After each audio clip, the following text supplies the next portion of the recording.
in the Art and War group chat right now. I'm getting shit for liking it, and I don't care. Okay, John Keltec, I want you to do more cocaine and pump out more shit like this. I'm here for it. I don't care that it's not legal in every banned state because of how each one defines magazines. I want one. I want two. I want a New York carry those things, and when they run dry, I'll drop them and pull two more out. I approve this message. I love that shit. I love weird, cocaine-fueled 3-day drug binge. Let's design a gun. And if you did that, I'd start calling you the dude. I'm here for that shit. I got a serious question. Was that because it was designed for California? I don't know. I don't know how. No, this is like something California. No, this is just fucking Caltech being Caltech. Oh, okay. Yeah. Have you ever seen the P90 taking gun? P90 magazine gun? Yeah. Which I just think I is love that thing. I just want to put on my Edge Runners jacket with the glowing collar and just be take this, Corpos. Go raid Arasaka Tower and plant a nuke with Johnny Silverhand. I'm all about that shit. You're listening to the Art and More podcast with your hosts, Nathan and BR. Nathan is a Canadian illustrator with a couple years of military experience, and BR is a British anarchist that moved to the States. Both are passionate shooters and community builders. Together, they run the Seaburn art page. Enjoy the show. Hello, boys. Hello. Hey, buddy. How does it feel being behind the Iron Curtain in fucking East Germany? I think East Germany is a step up than this, homie. Yeah, they at least had AKs. Yeah, we're in a safe house right now. We're expecting the Stasi to kick in the door any minute, so we better make this fast. Well, hold out long enough, and we'll come and liberate you. I think you'll be a 51st state in no time. Nate, it's okay. We don't look like a fire hall, so the RCMP have no interest in us. That's fucked up. Fun little Canadian in-joke there. Anyways, I can't remember what pseudonyms you guys used last time. Isaac here. Jack here. Yep, and we're missing our third fella, John. Did he use John? I think he did. I think let's call him Corn. Corn? Like corn on the cob, because fuck him, he's not here. I thought Corn the Chaos guy from Warhammer. No, Corn, just like you find a field. Yeah. No, he's doing other things tonight that he does not want to dox himself too bad, but he'll be on again, I'm sure. Anyways, time for Canadian military episode round 2, and also just about how's Canada doing? How is?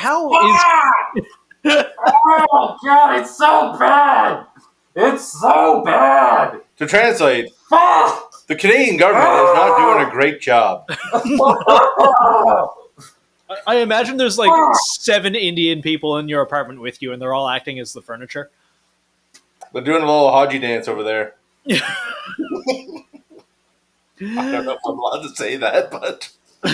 You're fine. That might be the first edit. BR, cut it out! I don't know, leave it in. Yeah. But yeah, I don't even know where to start, guys. Since I left the True North strong and free, how has it gone? Do you think Trudeau is doing a good job? Did a good job? Now he's no longer going to be prime minister? No. So, Nate, the way I've described it in the last, couple days, and I've described it to my family and a few other people, is he burned the country to the ground, pissed on the ashes to say he tried his best, and then walked out without even the common decency to zip his fly up. Yeah. Yeah. I like that. It's true. Yeah. God, I didn't expect, genuinely I knew he was unpopular. I didn't know it would end up with him resigning in disgrace. That was not on my bingo card for 2024. I was really expecting him to sail that burning ship all the way to the waterline, but... Me too. He jettisoned himself, and then he prorogued government. For those that don't know what proroguing government is, it's kind of... He just canceled it. Yeah, he kind of put it on hold for 3 months so that his party can get their shit together for the next election. And then, yeah, I see all of this damage control now. Yeah, but didn't he just give everyone a couple $100 today? Yeah. The carbon rebate. Yeah. Here, spend $1,000 for the gas. Here's $250 for your troubles. Oh, remember the HST or GST that you took off? Oh, yeah. So, that was nice. For our U.S. followers, our government decided that for a brief period they're going to not tax certain things, and everyone was like, "Oh yeah, this is great," but it's like, no, bad time to do it. We're heading into an economic crisis, and they're like, let's just not take in more money. Now, that being said, I'm not a big tax guy. Don't get me wrong, but Yeah. at the same time, when everything's going to shit, maybe not the time to do that. It was a political move to try to buy votes. That's what it Yeah. was. 100%. Whereas Because that's where all- is that tax all money Trudeau- actually going that you're getting, a quarter of it back to? Yeah, It's like that's all gender Trudeau affirming does. care in Pakistan. Yeah. Don't shit on the beaches in fucking, where is it, Ghana or something? Yeah. Legitimately, there was like $4 million spent on advertising in Ghana, I think it was, to not shit on the beach. Paid Jesus for by Christ. Canadians. That's wild. What? I'm not joking. That's actually a thing. How do you even lobby for that? I don't know. But doesn't that also, like, could you imagine if like another government was like telling you what to do? Yeah. Much less And, the like- government of Ghana. Yeah, but it's just like you're like walking around one day and you just see like, I don't know, pick a U.S. politician like pointing at you like, "Don't shit on the beach." I mean, that's probably what it's going to be like here in a Brampton. It already is like that in Brampton.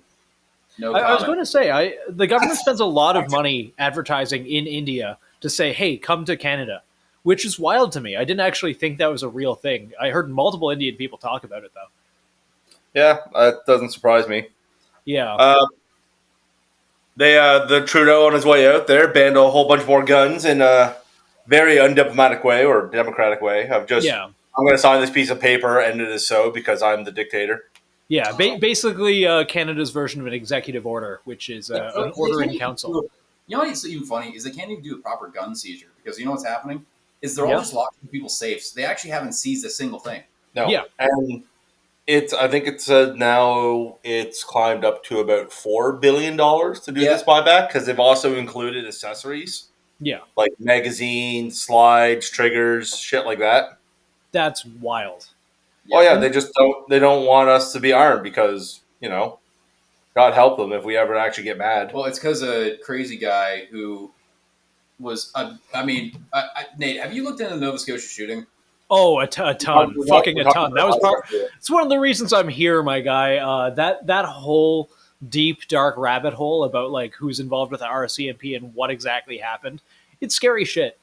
Yeah. Like I have a lot of very tinfoil hat theories about what happened there and the fact that I truly, on the record, think that guy was a federal informant at the least. Well, dude, he 100% was. Like, come on. Yeah. Like, 100%. Like, come on. Like, you tell me that Tim Hortons that was right by his place wasn't completely the bikers weren't in that parking lot almost 24/7. Come on. Yeah, Seriously? and there's footage of him the night before the shooting getting a bunch of money out of the back of I think it was armed security Brinks truck, like an armored truck. Yeah. It wasn't way a truck. that It was the Brinks security facility. Yeah, And he withdrew like $400,000 or something. yeah, Here's what the wild thing. Did you know that according to like law enforcement, so a lot of biker gangs like very cash heavy businesses, which the guy was a denturist. So yeah, so they probably, and also the guy owned like 15 motorcycles. So you kind of see where things are going. He had almost a fully cash only business that did a lot of profit because dentures are pretty expensive. yeah. And he owned a bunch of motorcycles. There's always bikers hanging around there. And he had how many domestic violence calls on him? How many calls if he had illegal firearms? He had a Nexus pass to get over the border. Had a mocked up RCMP police car in uniform. Yeah, two. Yeah. Mocked up these guys. Yeah, like what the So on the one you mentioned there, the reporting of firearms. So he actually had two former Canadian Forces members living across from him that reported them. Yeah. And now reading the articles about it, it was said that like the police have to do an investigation when there's a report of an illegal firearm. Fair Yeah, enough. and Canada actually does give a shit about that kind of thing. But Oh, yeah. but the lawyer was saying because one of the members was able to specifically indicate where they were illegally stored, Yeah, like they were hidden behind like a fireplace or something. yeah, He's like that would have actually been enough to give grounds for a warrant. Because the RCMP's excuse was, well, we didn't have a warrant, so we couldn't do anything. yeah. Translation, we're too busy, we're doing other stuff. And also Or he's one of us. He's a cop. Well, he wasn't a cop. He was definitely. I know. A Fed is a Fed is a Fed. But here's the thing that really kind of messes me up. So there were 2 police stops that he got back out in remote areas of Nova Scotia, right? Yeah. And he's got a few tickets from just like being pulled over in remote areas of Nova Scotia. So that, to me, and a lot of people, indicates that, hey, this is probably a stop, like plausible deniability. The cop, wants to check in with him, so they stop him, walk up, they have a conversation, he passes some information, then they walk away. Yeah. And Maclean's magazine, which is pretty, I won't say like they're renowned. mainstream. Like they're known. They're one of the last actually journalistic magazines. Yeah, they did a pretty good article on it, yeah. on the whole thing. Yeah, kind of a whistleblow, and they came out weeks after the actual shooting, and then it got buried. Yep. So for all the people that don't know much about the Porta Peak shooting in Nova Scotia here, yeah, the joke I made the genesis of the assault weapon ban in 2020. Yeah, the joke I made at the beginning there about us not looking like a fire hall, so we're fine. During the manhunt for the shooter, the RCMP pulled up to a fire hall, and there was a man standing next to, I think it was a Truro police car. Yeah, something like that. It was a local police force car, and the guy was a volunteer firefighter with a bright safety vest on, talking to the police officer. The 2 RCMP officers thought he was the shooter based on he had a safety vest on, and started shooting. And they pretty much shot up a fire hall. Didn't hit anything, by the way. If you look at where they hit, fucking god-awful shooting, which fortunately was good for the guy they were shooting at, who was a firefighter. And then they just refused to apologize for it. Yeah. Like, they still haven't. They're like, and the RCMP did their own investigation, like it was justified. Oh, not even that. The arrogance of the RCMP at the time happened that the Truro Police Force has a SWAT team, or like I don't know, we don't call them SWAT teams up here, we call them something different, but it's a SWAT team. So they had the Truro SWATs ready to go assist the RCMP. They cordoned off all Truro. Truro Police did a friggin' amazing job. It's awesome. Yeah. The RCMP refused their help and wanted to call their own tactical team down. That took 5-6 hours to get them down from New Brunswick. And here's the thing. You know how the RCMP tactical team actually met the shooter and took him down finally? They met him by accident at a gas station. And the guy was heading into Halifax. Yep. I wonder if he had an escape plan. I wonder if he had money in his trunk. I wonder a lot of things that during the inquiry got completely redacted and will probably never see the light of day. Or we'll find out in 50 years when none of it matters anymore and everyone's dead. He had an Nexus pass. That's how he got the guns over the border. Yep. So, and flash forwarding to this year when they just banned a whole another, I think 200 models or 2,000 models of guns. 200. Yeah. Another 200 models of guns. That was on the anniversary of the first real big mass shooting we had in Canada. Polytechnique. Yeah, that was a brutal shooting, man. That was brutal. No, it was. That, though, is kind of 30 years ago. Yeah, that was the kind of catalyst for a lot of the gun laws you see in Canada. Yeah. And they did it on the anniversary because obviously the survivors who have gone through a terrible thing are still pushing for gun bans. But it's gone from the point of, things need to change so this doesn't happen to just a zealous campaign to ban all firearms. Yeah. I saw some of the signs those people were holding up, and they were having pictures of the guns that need to be banned. One of them was the SKS. Which, funny enough, actually escaped the ban again. This time, I honestly think that they're holding it for the election. What's up everyone, BR here with a quick message from our new sponsor, Cloud Defensive. We've been huge fans of Cloud Defensive lights for quite some time. If you've been with us from the start, you've probably heard us mention Chad Defensive a number of times. Personally, I own the full-size Rain models, 1.0, 2.0, and their all-new 3.0. Every rifle needs a sling, an optic, and a light, and Cloud Defensive is consistently my choice for rifle lights. Cloud Defensive lights' durability, brightness, and top-notch design features make them a no-brainer in my rifle setups every single time. Whether you need a rifle light like the Rain, an EDC option like the MCH or Chikra Admin, or are looking forward to the EPL for handguns coming this year in 2025, Cloud Defensive has you covered. We're excited to partner with them, and as a listener, you can get 10% off site-wide using the code ARTANDWAR10. That's ARTANDWAR10. Every purchase with our code directly supports the show. Check them out via the link in the show notes or through our Seaburn Art link tree in our bio. Thanks for listening, and now let's get back to the show. Well, here's the thing. If you even go further back in Canadian history, you know how the AK-47 got banned? It was Native people. That was the Oka crisis. I'm not as optimistic as you. I don't think they care about pissing off the natives. No. I the reason why is not because I'm being an optimist. The reason why they don't want to ban the SKS is because so many indigenous voters have SKSs. And they all hunt. I know, but that's such a low proportion of people. I do think eventually, much like the Polytechnique, they are such a low proportion that make such a fucking huge noise. Yeah, that they don't want that heat on them. Yeah, that's fair. That being said, I do think it's on the shit list eventually. Look at Australia. It's like they would leave certain things alone the next time around, the next time around. Dude, do not misunderstand. I have no doubt in my mind that, like, most governments, I'm not even too optimistic about the fucking conservative government, will likely ban all fucking firearms within the next 10, 20 years in Canada. Yeah. Aside from, like, a single shot bolt action 22. Yeah. Which is absolutely insane. I mean, all I'm saying is if I'm in the woods and a bear's bearing down on me, I better have more than one round. Yeah. Well, you best get good with your fist, homie. Yeah. Because you're going to be boxing a bear. Okay, all I'm saying, though, how many Americans are going to want to invade Canada if, like, the news article comes that a Canadian guy beat the shit out of a bear with his bare hands? I don't know. I've seen... What was that movie? The one with Leo DiCaprio. Oh, Yeah, The Revenant. Are you trying to say that you have the right to bear arms? High five. That was amazing. No. In real life, a bear will absolutely fuck your day. Oh yeah. There is no way you win against a bear hand to hand. I think I could fight. I can win against a black bear. Yeah, maybe. I don't think I could. I wouldn't want to take my chances. They're still like a small black bear.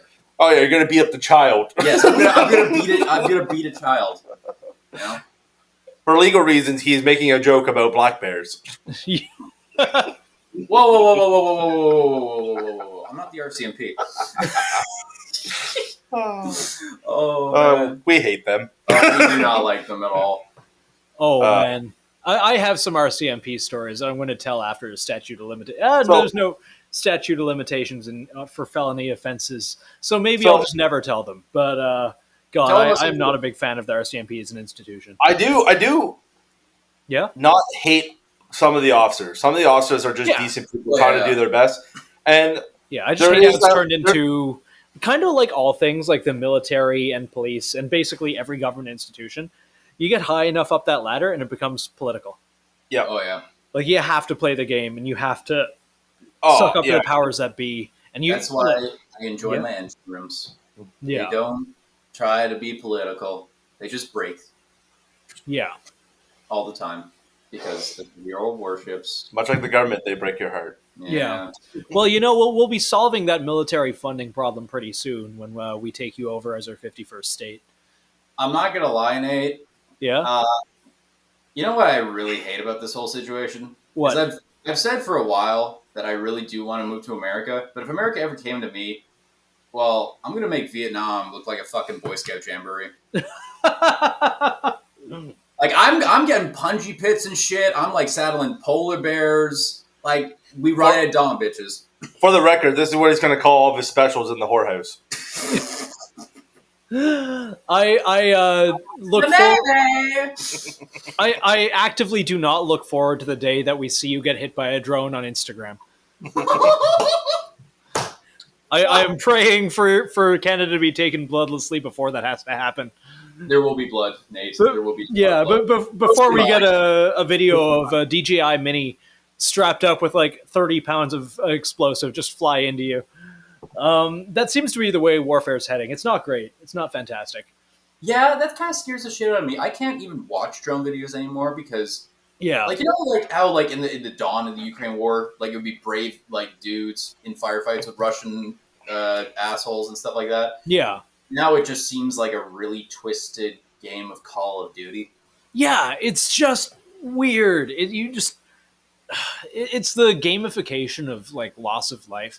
And it actively depresses me, and I hate seeing it, but it's all over my news feed. Part of the reason I don't really scroll much at all. It's funny you bring that up, too. I was watching this guy, I forget what the game was playing, but like it was a realistic World War II shooter. Yeah. Like, he got his first 2 kills in the game, and he was like actually shocked when there was like no XP, no fancy noise, no nothing. It was like he just shot the two guys and they just fell limp. Yeah, And he was just like, he was actually bothered by it. I'm like, yeah, that's that's what really happened real when you life. That's what's going to happen. Yeah, there's no like pat on the back or little pop ups or fancy noises. You just You don't get the little X hit marker. yeah. The dude just If kind of anything- dies. Sometimes bad. I was gonna say if you're lucky, they just drop dead. If you're unlucky, they start screaming. Yeah. It's warfare is awful, and genuinely, as many jokes as I'm going to make about it, we all know it's not going to happen. At least not between Canada and the United States. But it is really funny to hypothetically think about. I was gonna say though, if the U.S. wants to really take Canada, they'll just do it economically. Yeah. 100%. Or- Blockade the ports. Just I was like gonna say strong arm. if Yeah. if the U.S. is really smart about it, they just do it economically and then be like, hey, who wants to join us? And like we'll just integrate into the states right away. Yeah, you Yeah. had the theory about the highway Yeah. through Alberta into the territories. Yeah. Access to the north, stuff like that. Yeah. Now, I mean, I am kind of surprised. I did not have Operation Just Cause 2 Electric Boogaloo on my 2025 bucket list, but apparently Trump does. I genuinely, like, my heart of hearts, we all know it's the gayest and most boring option, which is it's trolling as a negotiation tactic. The homeboy, like, we can call him an idiot all we want. He literally wrote a book about this and has done it a billion times. You start with the wildest, most insane, most crazy thing to shift the Overton window and shift the negotiation about something so ridiculous that no one wants, that anything you actually want becomes reasonable in contrast. Yeah. And, And the gay boring thing is that's the true thing. That's most likely exactly what this is. But it's much funnier thinking about actually like liberating you fellas. the other thing I had there too is like back to linking back to our leader bravely resigning when things are hard. Bravely way. Yeah, it's Like Zach Brannigan. Sir Robin from Monty Python. No, the it's proroguing government and freezing everything is effective being like the United States when Trump gets elected, he can do whatever he wants and we won't really have a response because government's frozen. Like that's why everyone's saying that was either fucking call the election now and like have a snap election or, don't prorogue government, keep things running, deal with what we got to deal with, and then have the election. And honestly, from a purely Schadenfreudial kind of viewpoint, I wanted to see him voted out. I wanted to see him leave Parliament crying his little eyes out because how badly he has fucked everything. Yeah. Like, did you know that of all of the scandals that a Canadian government has been involved in, all of them, right? Trudeau, I think, since it was founded, I think Trudeau and his government are responsible for like something like a half or 2/3 of it. I heard it was like 40%. 40%. It's still an egregious amount for one man. He violated the Ethics Act 3 times, and no other prime minister has ever done that. Aga Khan. Then there was the. I'm just trying to think of other leaders that would have done it, but I think you're right. No, he is the only one to ever violate the Ethics Act as prime minister. And you know what's funny is when he did it the first time, they realized it actually has no teeth because there's no way to actually punish the prime minister because they didn't put the legislation because they never thought any of them would actually do it. I think the best thing that ever happened to Trudeau during his first time in Parliament as prime minister was Donald Trump.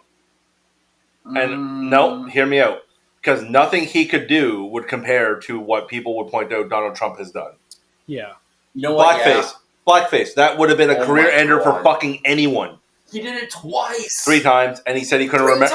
He said he couldn't remember if he had done it any other time. Okay, once in the early 2000s, it's like, that's just an accident. That's a haha funny joke. Twice? Okay, you probably like it. 3 times, it's like, you're addicted to it. You just love this shit. At nighttime, you're putting on the fucking Kiwi shoe polish and you're looking at yourself in the mirror. You are Jim Crow. Like, why do you think he let so many Indians in? Oh, you laugh. You know I'm right. oh, dude! Before I left, I got almost in so many car accidents and almost a couple fist fights with some of our Far Eastern brethren. Our esteemed guest. Yeah, I've talked about it on the show before. There's that fella that walked in the gym and got into on the treadmill right next to me, even though there were 14 free ones all in a row, and he smelled like fucking hot chicken and milk someone left in the sun for 3 weeks. Like he smelled like the inside of an asshole. Um, I just don't understand. And fucking, I almost got pasted by a guy in the right lane trying to speed ahead of me and turn left, like at that shitty intersection by Halifax Shopping Center. Fuck Yep. Indian drivers, man. For those who don't know, there's 3 lanes leaving this mall. Yeah. One, there's a divider between the other two that makes you go left. Then there's 2 that you go right. He was in the far left one on the other side of the divider, and he then turned around it to go right, almost hitting Nathan. Yeah, like that. like- It's wild. It's wild. They can't drive. I've seen footage from New Delhi, and it's like everyone can't drive in the exact same way, so somehow it works. But you import them to somewhere where like there's rules, and it just becomes fucking Super Mario Kart all of the time. So, like I was saying earlier to you before we turned on the podcast, it's like living in Halifax, like before 2 years ago, I don't think I could ever really recall people running a red light. Yeah. Or like running a stop sign. In the last 2 years, like it is such almost a daily occurrence to watch, and and it's like fuck. Now I actually have to like really pay attention when I go across here because I'm gonna get fucking sideswiped by an Uber driver. Ironically, I know one Indian guy here in my extended social circle, and he got T-boned super hard because he sped through a red light, and he hasn't driven since. Yeah, well, don't run through red lights. They're there for a reason. It's fucking Also- retarded. I mean, it was in Spokane. No one can drive in Spokane, but he's Indian in Washington, which is kind of a double whammy for being a bad driver. On the subject of immigration, but on a completely different tact. Yeah.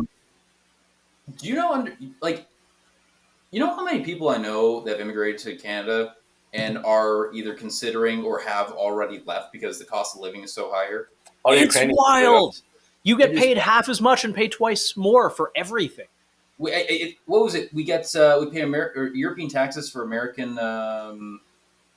social services, pretty much. Yeah. I mean, like free healthcare is free, but fuck. So, you have to but- wait Yeah, for but good luck getting it. No, Dude, so I go to no, a for- community health center here, and I pay less here than I do in Canada. Obviously, So- it's going to change if I need like a surgery or something. But once again, this is more informative thing to the United States listeners, but it's like we had a woman here in Nova Scotia, I think 2 years back now. Fuck, it's been a long time. Something was wrong with her. I think it was either Thanksgiving, I want to say it was. And she went to the ER, and she had these awful abdominal pains. And, not enough fucking... She had to wait in the waiting room. And then they finally moved her onto a bed, like in a hallway or a storage room or something.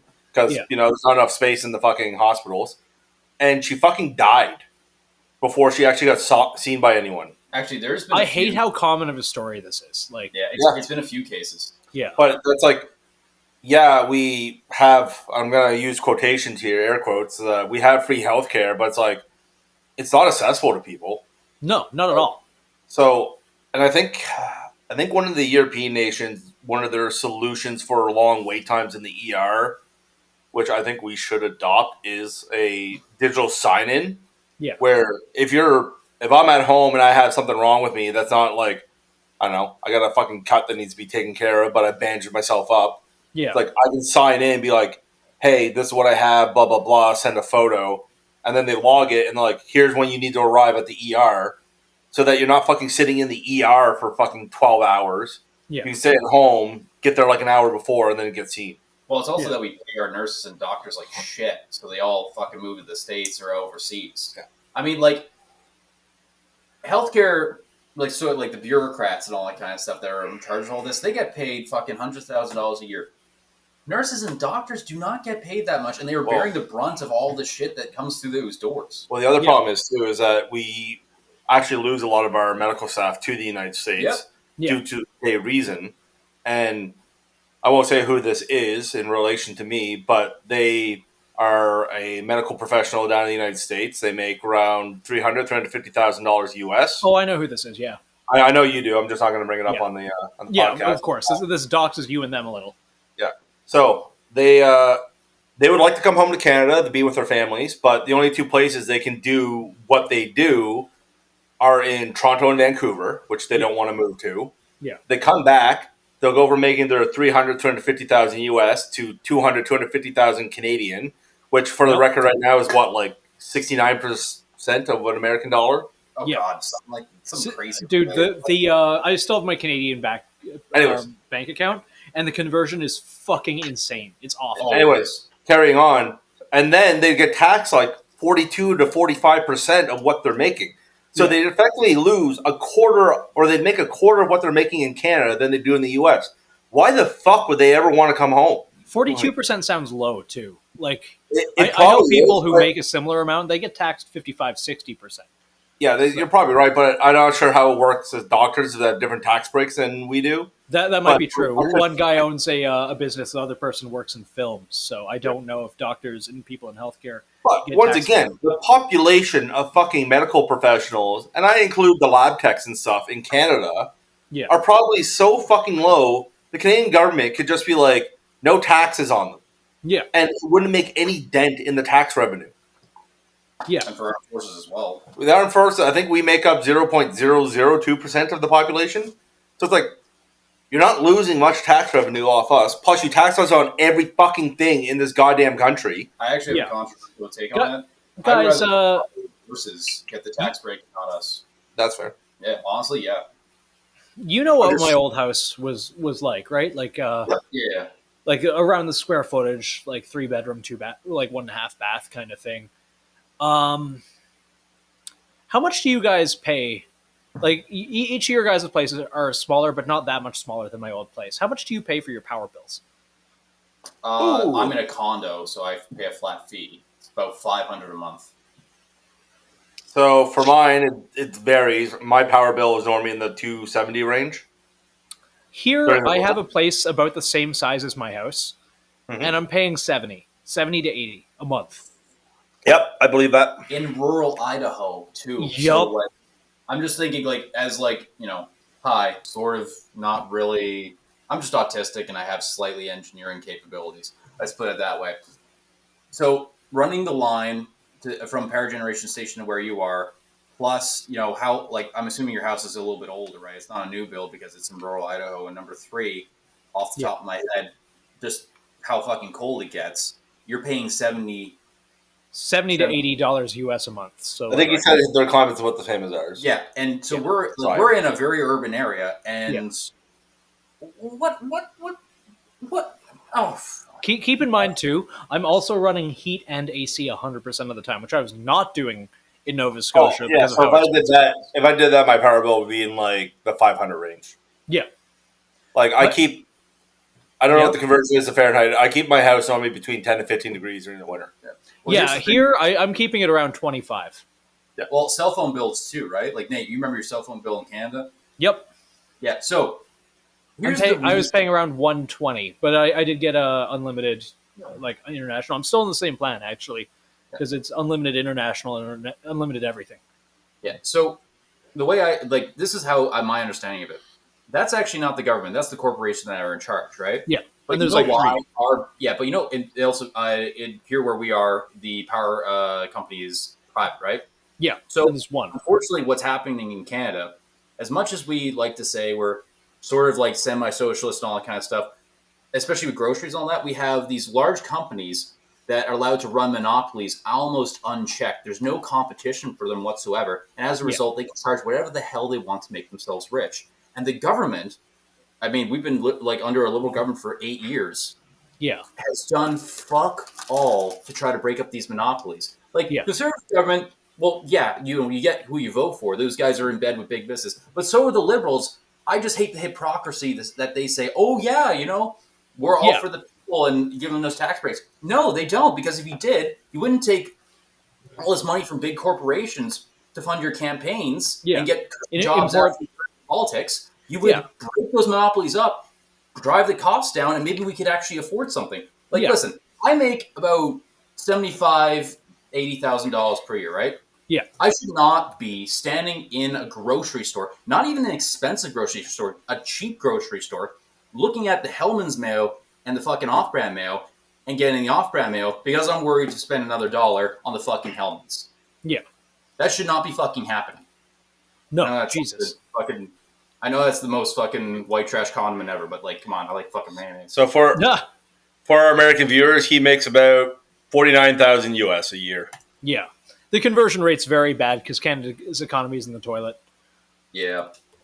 Which is crazy because we have huge thatch tracts of lumber. We have one of the biggest untapped oil supplies in the world. We have mining galore and all that kind of stuff. That's the other thing. Strategically, right, NATO and the European Union and all that kind of stuff has asked Canada to support them, especially once they cut Russian oil off. If we had built those pipelines, and for the record, I completely agree with the concerns of the indigenous people that protested against the pipelines. I'm kind of an environmental freak. I'm a fucking hippie. Like, my hair's down my goddamn ass. Like, I surf, I smoke weed, I like take my my shoes off and walk it through nature. Like, I don't like that's me, right? Yes, and that's one of the things I love about you. Yeah, thank you, buddy. But here's the thing: when your strategic allies are asking for not military support, but just to ship them the oil so they can cut themselves off from Russian pipelines, so that they can support the war in Ukraine and cripple Russia economically, and maybe have ended the war sooner. And all these poor fuckers we're seeing getting blown up by drones. And honestly, it's at the point where I'm starting to feel really bad for guys on both sides because the conscripts don't have any fucking call to be there. The North Koreans don't have any like call to be there. Like, they're just forced into it by their fucking asshole leaders. Yeah. Right? We could have potentially cut that supply off. It just got cut off. The war's been going on for what, 2-3 years now, and it's just been cut off. Yeah, remember it was going to be like a "we'll be home by Christmas" kind of thing. Like, this will be over in 2 months. And it's turning just another forever proxy war. Fair play to the fucking Ukrainians, man. They were like, "Fuck no, this isn't going to be over by Christmas." Yeah, I respect that. Oh fuck yeah, I do too. But here's the thing: when they're asking for that, and we can't even provide that, even though we're sitting on some of the biggest oil reserves in the fucking world. What the fuck are we doing for our allies? So I'm sending all the stingers and then not replenishing them. No, so first off, Trudeau said that we're going to send all the guns we confiscate, all the civilian pattern rifles, including the GSC, the 22. Yeah, you know that 22 caliber MP5 look like? Yeah, that's what the Ukrainians need to win the war. Yeah, you really want a Beretta CX4 with the magazines pinned to 10 rounds? You want a Canadian-made AR-180 that's going to detonate in like 200 rounds? Made by Kodiak Defense, the WK-180 whatever. The first time I ever shot one of those, the lugs sheared off the bolt and hit me in the face. Anyways, what I was going to go on about is that, like he was mentioning here, our allies came to Canada, like our NATO allies, and asked, can we do this? Can we produce more oil? Can we get natural gas? All these things to help, Europe economically cripple Russia in any way it could. And Trudeau said, no. It's bad for the environment. It's no wonder people see Canada as such a fucking joke of a nation. Yeah. Because, even in, times of extremis, which I'd argue a continental war is. Yeah. I'm not saying it's a continental war, but it is on their continent, and they do kind of have a vested interest in making sure it stays in that one area. Yeah. Their ally, and, Trudeau likes to pound his chest about how great of a NATO ally Canada is, so pretty much said, go fuck yourselves when they asked us to do pretty much the bare minimum, which also would have helped us economically. Oh, fuck yes. It was a fucking win-win for us, and he was like, no, because, Paris Agreement. Yeah, the thing I hated, I'm also somewhat of an environmentalist, hunter. I have a vested interest in keeping the fucking land alive. But, Canada could do everything right. We could all recycle, do all the green initiatives, be on solar, wind, whatever. We can do all that and not make a fucking dent in, not even a little dent in the fucking, carbon emissions of the planet when you have countries with billions of people in them, that we have a lot here, that are just fucking not abiding by any of those agreements and just fucking polluting the air. Well, I'm pretty sure India and China together are alone are responsible for, I think, 50-something%. You know what's crazy? It's actually kind of our fault that they're poisoning the environment because we want cheap shit that we Yep. throw away in like 6 months. Yeah. Enjoy that Temu order. Yeah, Like- fuck. Like, what the hell are we Yeah. doing? Well, we've not to get all, what is it, communist, socialist, whatever it is. Socialist, yeah. Whatever. Like, yeah. we really have turned ourselves into the like crony capitalism system where it's like, I'll buy whatever, like this laptop, and then like 6 months to a year later, it's like, oh, this isn't the like latest phone. Phones are the prime example. People that fucking buy like a new phone every year or every 2 Yeah. years. It's just Oh, like, dude, electronics waste. yeah, it's just wild. like why do you like? I've had my phone for fucking like 6 years now, and I will ride that bitch till it dies. My I drive an '09 Rav4. I'm doing everything in my power to keep that thing fucking alive. The engine's fine. It's just the salt fucking water here just destroys everything that you love.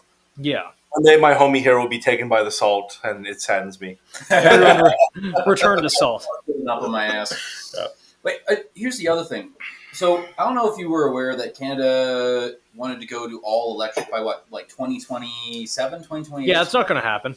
Yeah, because, okay, we live in a cold-ass country. You know what batteries do in the cold? They run out. As Yeah. well, our power grid is so bad that, so, what was it, Alberta had to borrow power from Saskatchewan coal-fired plants just to get through a winter's night just last year because it was so cold that they were going to start blacking out the system because it was overloaded, right? So we Yeah. don't have the electrical infrastructure for it. And as well, it's super unethical to be making lithium batteries because you know who mines lithium? People that, let's say, don't get fucking paid. Yeah. Leave it at that. It's like everyone that's like, oh, I went to Dubai. I took all my like little selfies at all these great buildings. Like, yeah, that was all built by slave labor. Yeah, fuck. You ever hear about those practices in like Dubai and shit? Oh, it's Or wild. Dude, you could like- see it. When I lived in Dubai, well, Abu Dhabi, whatever, you'd like go from one neighborhood to the other and it'd be like everything's glass and steel and beautiful and there'd be like a Gucci store and a Louis Vuitton. And then the next block is just like slave labor Bangladeshi housing where they've confiscated everyone's passports so they can't leave. I was learning about that where like they sign their contract and they hold onto your passport, and then there's like clauses in the contract that you can't even quit unless you pay like an absurd amount of money. And Oh, dude, yeah, it's just there's no worker protections. There's none. 100% modern day slavery. And well, that's why there's so many special forces troops from NATO countries in Africa. Because what were they doing? The Chinese were coming in and strip mining lithium and using, well, again, the labor we don't like to talk about because it's a dirty word. And so that's why they sent so many special forces into those countries because they're having a terrorism problem. And so You don't say. yeah, exactly. And they wanted they sent these special forces into this country to support the African allies, hoping that they'd sell their lithium and natural resources to us and not the Chinese. Well, guess what? We have the Wagner Group in fucking Africa. We have Chinese special forces on the ground in Africa. And how many African countries have we lost through sheer incompetence? And that's not even just like Canada. That's a lot to do with America and Britain as well. Can I just say it was funny? Like imagine being the Wagner guy in fucking in Africa and you just get smoked by a Ukrainian drone. And you're like God. your buddy's like, what the fuck? I came here to get away from that. I mean, Ukraine, honestly, man, Ukraine, like, has been really busy. Like, I don't know if you guys knew this. In Syria, like, you know how the Syrian government fell? Ukrainian special forces are there. Yeah, too. the Ukrainian special forces were there helping support the guys. They were helping train them. They were providing drone support and all that kind of stuff. Like, the way I see it is, fuck, man. Well, Fuck. Like, how can this country that everybody was kind of laughing at and thinking they would get rolled over in 3 days, doing so much for like a the North Atlantic Treaty Organization that doesn't even recognize them as a member, and we're a member of that state, nice, safe near America, and we can't even pony up to the world to help fucking push back like what is pure fucking evil. So for all of our listeners out there, you can go back to the beginning of the episode when Nathan asked, "How is the Canadian military doing?" Not great. Tell us. So, Oh fuck. well, you want to talk about your trade and what you saw there just the other day? How you guys are doing? Can I? Do you think I could talk about that? Is that Oh, privileged 100%. information? Don't say anything personally identifying. What I No, don't see going on. not personal. It's just the state of the union, pretty much. Yeah. So There's nothing wrong with that. I'm not going to give you my specific job. Let's just say I fix boats. Yeah, you've talked about it before on here. Oh fuck, I guess. Yeah, I'm just cagey. You know what I mean? I'm Yeah, kinda no, of course. I'm gonna get hunted for the other thing I do. Yeah. So we're not mentioning. as he described You himself, fix boats as thousands of people do. It is an honorable trade. Thank you. but Nathan, as he described himself of being long-haired, barefoot hippie, what people don't know is that he is actually Sasquatch. Yes, everybody thinks Everyone looks for him on the West Coast. No one ever suspected him being on the East Coast. Oh, fuck off, man! BR, cut that out. You heard it here first, everyone. Sasquatch is on the East Coast. Sasquatch is on the East Coast. Anyways, continue. Based. So let's just say the boats don't move without my trade. Now, my trade is not glorified. We don't really get recognition. First to pick up tools, last to put down tools. Yeah. All those beautiful ports that all we sail to, I've often watched other traders just leave the boat while I'm just wrenching away on some broken piece of shit from the fucking 90s. So, but here's the thing. We keep the ships upward and forward. We cannot man the fleet with the amount of people that are sea ready right now. Yeah. And it's getting worse. So I'll just put it in plain terms. When we have our actual graphs out of showing the state of what each trade is in, it's on a scale of green, yellow, red, black. His trade's mostly in the black. My trade has sections that are in the black. The next big one actually is cooks are in the red, nearing the black, which means that like. Did I show you the picture of the slide I got? Yeah, you did. Okay. The thing is like we're gonna be at a state here soon where ships aren't gonna be able to sail because they don't have the people. I mean, shit. Well, I know we've been saying that a lot, but like I'm not gonna say the number, but you were telling me that since October your trade lost a shit ton of people. 100 people. Which is Jesus for that trade. Another example of the state of our fleet, one of our beloved ships, the Freddy, is going into a refit. Normally these refits take a year, maybe a year and a half. Then they come out, do their fitting up and all that. Well, Freddy's going to the dry dock for 5 years. Jesus. Yeah, that's how bad of a shape that our literally frontline warships are in. 5 years. 5 years. Is Irving still contracted to fix them? Oh, yeah, you bet. No, actually, what's even funny is we can't even rely. It's so bad that they actually branched it out to 2 other yards, one on the West Coast, one in Quebec, and they're still not. And they're still not even able to keep up. Because really? The fact of the matter, Irving sucks. So the other yards don't, and between the 3 of them, they still can't fucking keep up with the demand because these are 30-year-old warships we have driven into the fucking. So, for like example, our fleet when it runs. Normally, the battle rhythm is that you have 2 ships in the dock, ship that's coming out, ship that's getting ready to go in, so that's 4 of your ships, and then 3 that's what it is right now, or should be. It's actually worse now. 1 ship in the dock, 1 ship about to go in, 1 ship to come out, and then 4 ships that are sailing for our frontline fighters. Now, we really only have 3 that can go out and actually do the business. And of those, they spend most of their time alongside getting fixed, which means, and the knock-on effects people don't see is because everyone's mindset is like, oh, they can't deploy, they can't fight war, whatever. Worse, we can't get people out to train. Like, we actually can't get people qualified on the machinery and the equipment and just experience because we can't actually get our ships out the door to sail. There's a huge bottleneck of training. It's fucked. And you know what I really hate? Is you get these really young, eager dudes coming in, and then I just see their faces fall when they fucking realize how bad things are. And it's, dude, everyone thinks it's amazing. And our newest ships, the AOPS, Arctic Offshore Patrol ships. Yeah. So they are really just a really, really big patrol vessel. One is going down to the Antarctic right now, which, admittedly, is a pretty fucking cool thing for it to do. What I'm going to talk about is the design of these things. And I know a lot of people have slagged them about their ice-breaking capability. They actually have enough ice-breaking capability for what we need them for.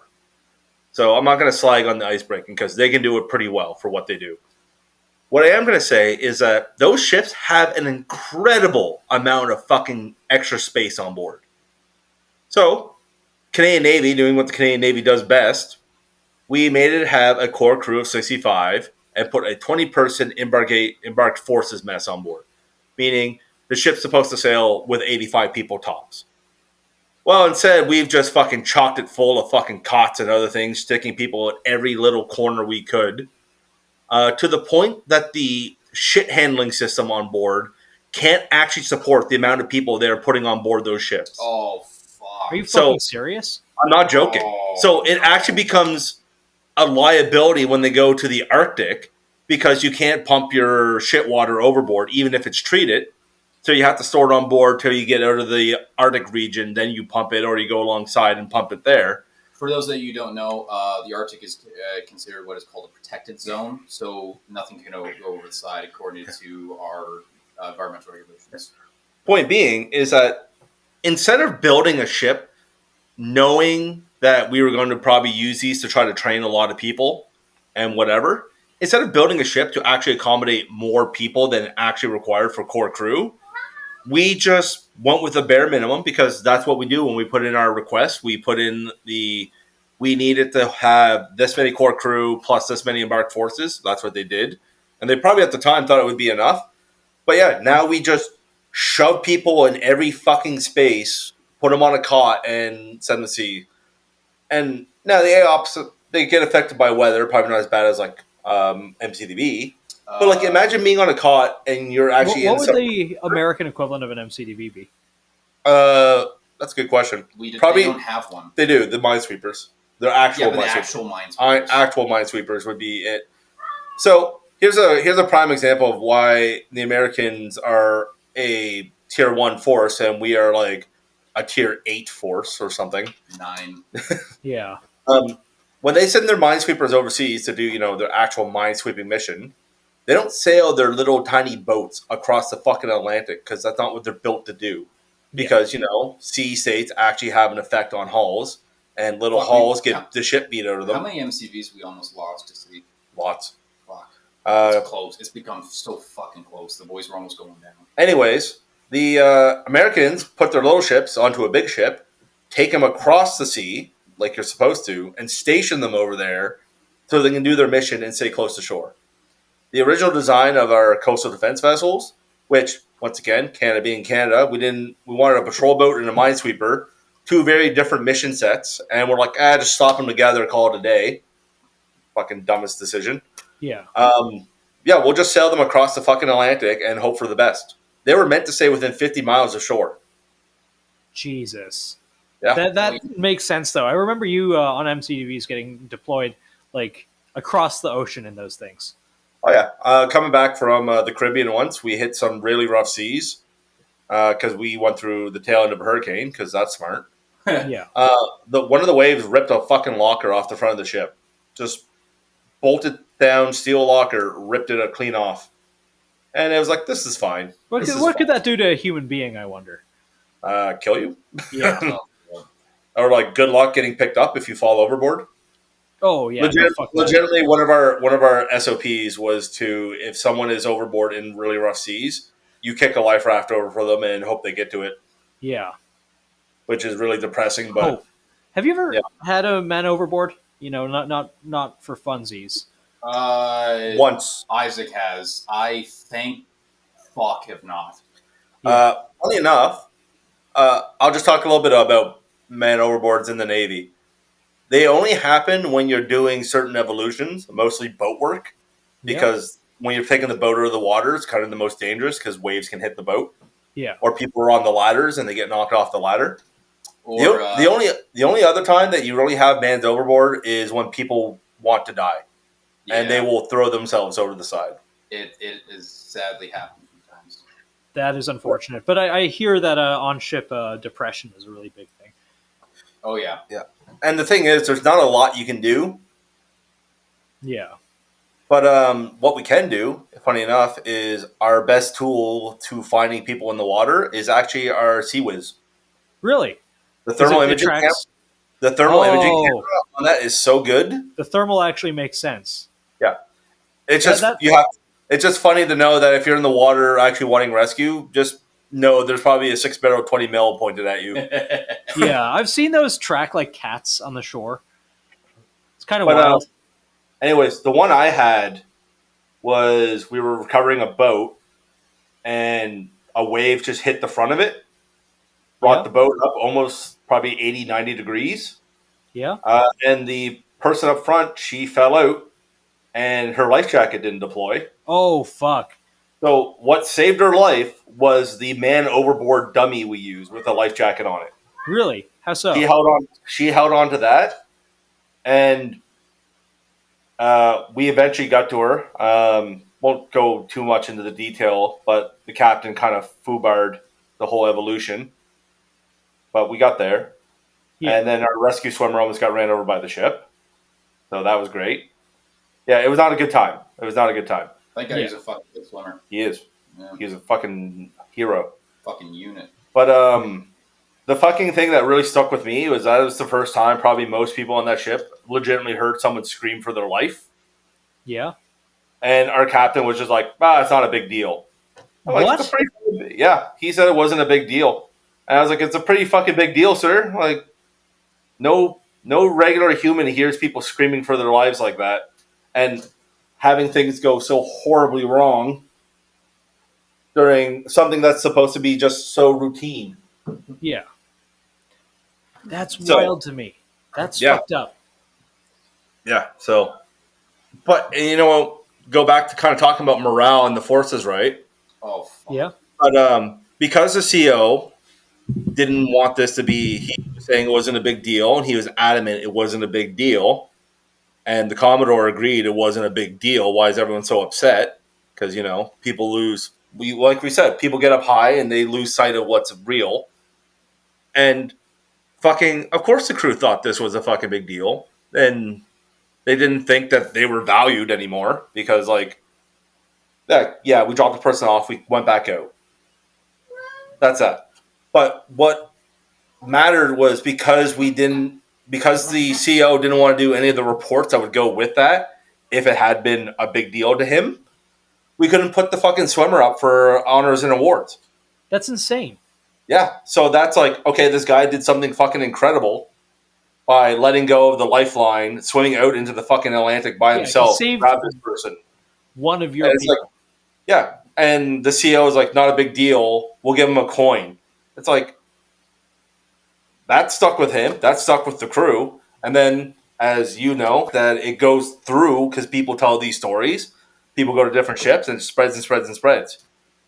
So it's just like... I mean, we can't even give one of our own guys the fucking Victor Cross for, holding off an entire, Taliban assault single-handedly with a broken back. All the Liberals voted against that, by the way. Really? Why? I don't know. That's a great question for the Liberal Party of Canada. So if there's any Liberal Party of Canada members that listen to this podcast, maybe explain why one of our guys who really does deserve it didn't get... And died before he was able to actually... the guy died of his injuries at 46 years old. If there's any Liberal Party members of this that listen to this podcast, stop, please. Stop. I don't want you. No. Don't push them away. Maybe we can convert them. Actually, for all the listeners, his name was Jess La Rochelle. He was a young private from Northern Ontario.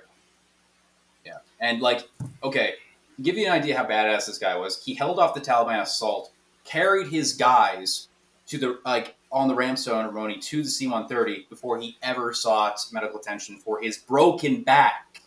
Holy shit. Broke his fucking back and still held them off. Mm-hmm. That's badass. Yeah. The Northern Ontario boys are built different. They fucking are, bud. They fucking are. Other news. So, our really troubled maritime helicopter, the Cyclone? Is that still... Are they still using... Oh, yeah. They're trying. Of course they are. The one, for those that don't know, one of ours crashed back in 2020, killed 6 people because it was an autopilot fuck-up. Yeah, it's Bombardier, yeah? Sikorsky. So Sikorsky has just labeled this a orphan project now. So what that means is that they're not supporting it anymore. Yeah. Still haven't actually received all of them. We're still missing 2. So the project can't even be considered fully operational yet because we're still missing 2 of the helicopters. It's orphaned, and yet it can't be fully operational. Well, we'll get those helicopters. It's just right now the Sikorsky and Canadian government are fighting over it because Sikorsky really doesn't want to give anything else to this fucking project. They hate this project. They've hated it for a while now. Well, do you know, but they want us to go down and fly it back. which I'm sure a bunch of maritime helicopter guys would love to go down to Florida and fucking fly it back. But the Canadian government is fucking digging in its heels. Or this, to me, seems like the most random fucking thing of all the other fucking issues we have, contracting shit. Like, this is the one thing you're going to dig your heels in on the contract? It's like, no, they have to deliver them to us. It's like, fuck you. Anyways, because that's an orphan project now, there's a command and control system, Link, on board. We have the old one that's being sunset soon because, things get old, we move on to the next one. So we're going to go to Link 16. And Sikorsky has said it's going to cost $15 million per helicopter to upgrade them. It does not cost that much. It does not cost that much. Sikorsky is just so fucking done with these things. They're trying to deter Canada from upgrading them because they just don't want to deal with cost fallacy. I think, and I've brought this up on the show before, one of the worst things Canada ever did was try and implement their own version of Berry compliance. I actually blame Harper for this a little bit. Yeah. Oh, you're talking about the whole so much has to be built in Canada? Yeah. Yeah. So yes, Canada doesn't have the industry to do that like America. Hold on, if I can finish my little statement here. No, of course. I thought that was kind of. Is why I bring it up though is that after everything's been said and done, the rumor on the street now is that the new surface combatants we're building are having their hangars prepped for Seahawks. Oh, please God. So it really does sound like the Canadian government's finally, after fucking 30, 40 years, 30 years? 40 years? I forget how long Blackhawks have been flying, are finally going to seed and get some sort of Blackhawk, Seahawk airframe for the forces. Well, RCMP just got 2 Blackhawks. Yeah, the RCMP just got 2 Blackhawks. Ironically, the RCMP consistently get better gear than the Canadian military. But you know why they're getting them? To patrol the border. Yeah. Yep. Border patrol. Yeah. So Trump kind of got the RCMP Blackhawks. Thanks, Trump. Yep. So that is so fucking funny. And here's the thing that goes back to it. The reason Canadian procurement is so fucked, the troops are not getting any of the shit that we need, and that is forces wide, is because of, as you said, what was it you said? The Berry compliance. It's the thing where America has to source X and Y, military hardware from American-made sources. Canada does. I know that Berry compliance. I don't know what the Canadian is called. That's gotcha. So yes, and that is why we have shit ships that have been run into the ground, because we actually had to give Irving billions to revamp their yard so they could actually make these. You know how many times a really, really respected international defense company has come to Canada and said, "Hey, we can make you this awesome thing." This is like the story of fucking Canadian procurement. I'm not even gonna start labeling all this shit that this has happened to because it's just so much. We can make you this awesome thing, and then a Canadian company comes up and says, "We could probably make that for you if you wanted," and the Canadian government just goes, "Yes." And the biggest thing it is because a lot of the politicians want to get voted back in. Yes. What's the best way to get voted back in? Create jobs. How do you create jobs? You artificially prop things up with the military-industrial complex, which basically doesn't exist in Canada. Exactly. So pretty much we have shit stuff that is being made by Canadian companies, by people that have no idea what the fuck they're doing, and then pass to us, and then we have to deal with that shit. Yeah. And it's fucking abysmal, man. Yeah. So, funny enough, Canada is now replacing our CP-140 Auroras, the equivalent being the P-3 Orion. Yeah. We're actually replacing them with the P-8 Poseidon, and Bombardier put up a big stink saying, "We can build this, blah, blah, blah," in Canada, much like Jack was saying about how things work in Canada. So the Canadian government asked, "Can you put all this shit in it that's in the Poseidon?" Bombardier said, "No, we can get close, though." And the Canadian government said, "Go fuck your hat. We're buying Poseidons." So the government's kind of getting the hint a little bit that, it can't all be done in Canada. Yeah, I would fucking hope so. Little too low, too late, but... Yeah. Well, the military in Canada has always kind of been a make-work project. Unfortunately, yes. Which I'm looking forward to, in not too long, when you are the 51st state, you'll have the backing of both Lockheed Martin and Boeing. Well, we already have them here in Canada, too, but... Yeah, but you'll have them better. Well, my biggest problem with being called the 51st state is... What? Ain't no way you're going to make this huge fucking massive land mass a fucking state. You're gonna Yeah. split it up into other little states, you fucking assholes. Yeah, they get 13 more states, and I think it's important. I do support the annexation of Canada under one condition, which is Canadians from Montreal, Halifax, maybe just Montreal, Toronto, and Vancouver don't get any voting rights. It'll be another 3/5 compromise. They're 3/5 of people. Okay, well, you can really just like most of the like white folks in those places, you just support the Europe. They want to live there so bad, anyways. Yeah. And the rest of them you just send home, and then problem solved.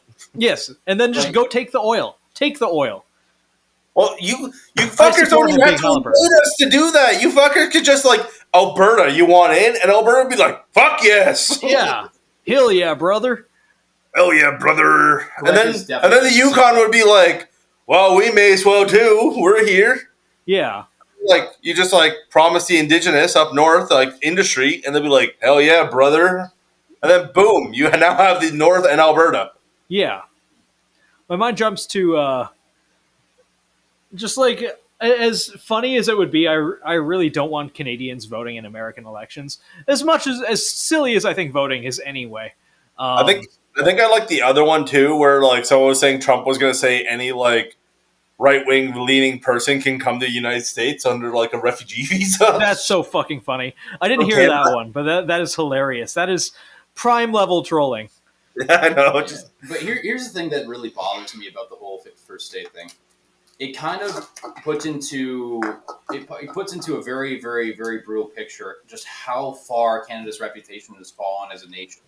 Like, oh, dude, it's not fantastic. Like the public perception of Canada here, when I tell people where I'm from, it's generally pity. Yeah, and this is from like people on both sides of the political spectrum. Mm-hmm. It's like okay, listen. I am the son of two immigrants that came to this country. Yeah, they worked minimum wage jobs. They lived in a very, very small apartment, had a shitty car, and they managed to make something of themselves in this nation, right? Yeah. The Canadian government and the monopolies of the corporations up here have made that pretty much impossible for immigrants to do to this day, like these days. Yeah. Now you just got to work at Tim Hortons, got to work at Walmart. Like, not even that, man. Like, you know how many people are holding down 3, 4, 5 jobs just to fucking put food in their mouths? And these are not people with families. These are people that are coming over here that are single. Yeah. Right? Yeah. And it's insane. I genuinely don't know how people do it. I said this before I left, and it's so much worse now. I do not know how the average person gets by. I don't. They live in a tent outside a hospital. Yeah. I wish I could say that was a joke. It's not. Yeah. It's there like a lot of. So, like, I know out west and, like, BC, some a lot of those tent cities are legitimately, like, homeless, unemployed, drug addicts. Yeah. In Nova Scotia, most of the people living in tents actually have jobs. Yeah. Like, 9-to-5 jobs they go to. There's a lot of, like, construction laborers and other people that legitimately just can't afford to live in this fucking city. Yeah. And there's no reason for this city to be this fucking expensive, aside from all of our real estate got bought up during the pandemic.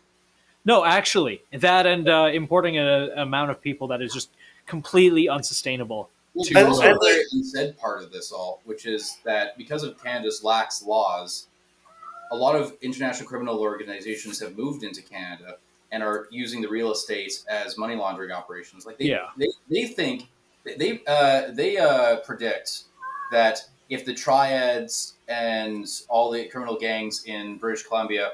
The Indian gangs, which I didn't even know were a thing. Oh, yeah. They're conducting assassinations in the country. Oh, yeah, it's wild.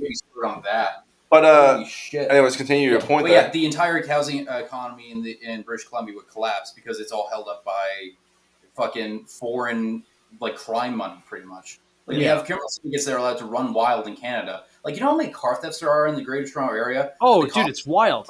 Dealing with? Haitian gangs, a lot of it. Yeah. Fucking any gang, man. It's like fucking any gang. You want to start a gang? Here's a gang. You know, like fuck.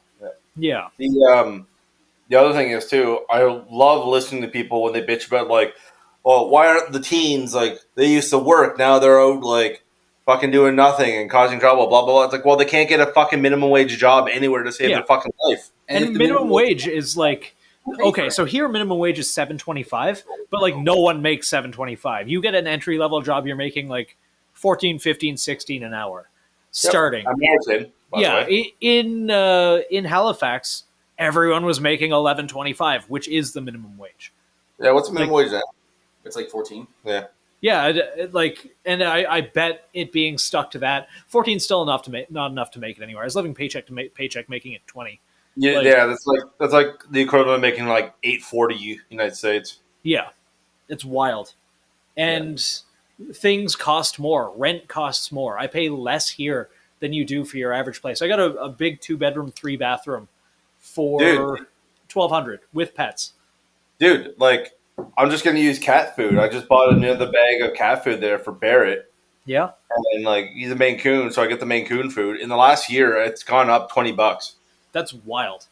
It's gone up from like $55 to $75. That's actually insane. That is a 30% increase more. Yeah, that's just how things are in Canada right now, man. Like I genuinely don't know how people are surviving. Like Indian guys who come over and are sending money back home or whatever are comfortable stacking up 5 people in an apartment. I can't do that. I'm not. I remember when I got my first apartment like out of high school when I was like 18. God, how much was I paying for rent? Like $400 Canadian. Yeah. And now the same place would be probably around $1,000. So my property, for like my nothing. property, Yeah. my property when I bought it for $215. Yeah. Now I bought it off my brother, so I mean I got a little bit of a deal there. I think it was valued at like $225. Yeah. I looked at one of the other units that sold here over $500,000. It's Really? Jesus, Which is- I've seen the place that you live. That is not a $5,000. No, I would say it's not so like, inflated. I'm just going to say it's a benefit to me, and I'm not going to complain about it. Yeah. But this is not a $500,000 place. Yeah, that's wild to me. My mind jumps to just like I've made this comparison before, and I don't know how true it is, but I believe it. So obviously, it is true because I am the supreme authority about stuff like this. Real estate is Canada's version of the military-industrial complex. Everyone has their fingers in the pie. Everyone works to artificially inflate it and basically keep we have whatever housing crises going. We have a lot of room to grow it. Yep. So it's artificially it's kind of being De Beersed, and every politician has their fingers, their dirty little fingers in the pot. Speaking of De Beers, how many, they own all the diamond mines in Canada anyways. So that's going to go back to big corporate monopolies moving in and fucking the Canadian people. Yeah. I'm gonna switch subjects here because we beat. No, of course. I don't think there's really much more we can say about the military in general. It sucks. Everybody's leaving. We beat that dead horse pretty hard. Yeah. Situation no change. I'm going to talk about a really hot topic here, and that's the fucking reconciliation. The truth and reconciliation thing? Yeah. I'm out. I don't know anything about this. Yeah, I know fuck all. Educate us. Most people listening to this aren't going to have any idea either. All right, truth and reconciliation is it was this big kind of government investigation / I don't know what the word for it is. Big government project, effectively, to find out what Canada can do better to work and help and what's the word? Reparations for the Indigenous peoples of Canada. On paper, it sounds good. The Indigenous really got fucked by the Canadian government over the years. Dude, residential. Funny enough, in both Canada and the U.S., the Indigenous got fucked. And Trudeau's father supported he was the residential schools. He was the fucking head of the residential or the education minister when they were the Fun fact about that: his father was an asshole. Yeah, we'll talk. My point being though is we've been seeing a bunch of things happening, and you've seen little changes here and there, and one of our roads is getting changed to fucking reconciliation way and other shit. Oh, that's going to change everything. Change. That's going to really, really bring justice to all the Native people. But it was always one of these ones, and I do have Indigenous background as well, so that's why I feel pretty comfortable talking about this. I don't, so that's why I'm not going to talk much. What do you mean, Sasquatch? You're like the original, the OG, the OG. The OG. Yeah. No. My problem is that the Canadian government hasn't done the things that actually matter to help the Indigenous people of Canada, i.e., water treatment plants. Yeah. You know what? I'm going to talk about this. I agree with you. Yeah, that is one of those ones. It's fuck naming streets and having your little, this is on traditional land. that means fucking nothing if people can't drink fucking water without boiling it. Yeah. Yeah, It's no, I agree with you. It's like yeah. that's where the focus should be going. On the flip side of it, and I think this goes for most kind of like minority. Not I'm not going to say minority groups, but yeah, minority groups, whatever. I don't know what else to call them at the moment. Where it's like, yes, bad things have been done. Most of those bad things have not been done by people that are alive because most of them are dead. At some point, we need to all agree we need to move along together. But there's a whole industry in fucking these areas where, where like there's no incentive to move on because you have such an industry based around being a victim. And it just chaps my ass when I see like reconciliation way and shit like that because like it will never end. And then I don't know. It's just one of those ones where like there's a balance and everything. You know what? Honestly, remember when like Joe came in and like a lot of like I remember I had a lot of Native friends. I still have a lot of Native friends, and all of them were like thinking, "Hey, man, like things are going to change on the res." Because for the record, like reserves are hopefully if you get teamed up with a mining company, you get like rights, you get mining rights and all that kind of stuff. And you can get your people working the mines and all that kind of stuff. You do very well. There's a lot of very remote reserves because I don't think anybody realizes in the States how vast Canada is. Like bush plains in a lot of parts are how you get anywhere. Imagine Alaska, but fucking way bigger. Mm-hmm.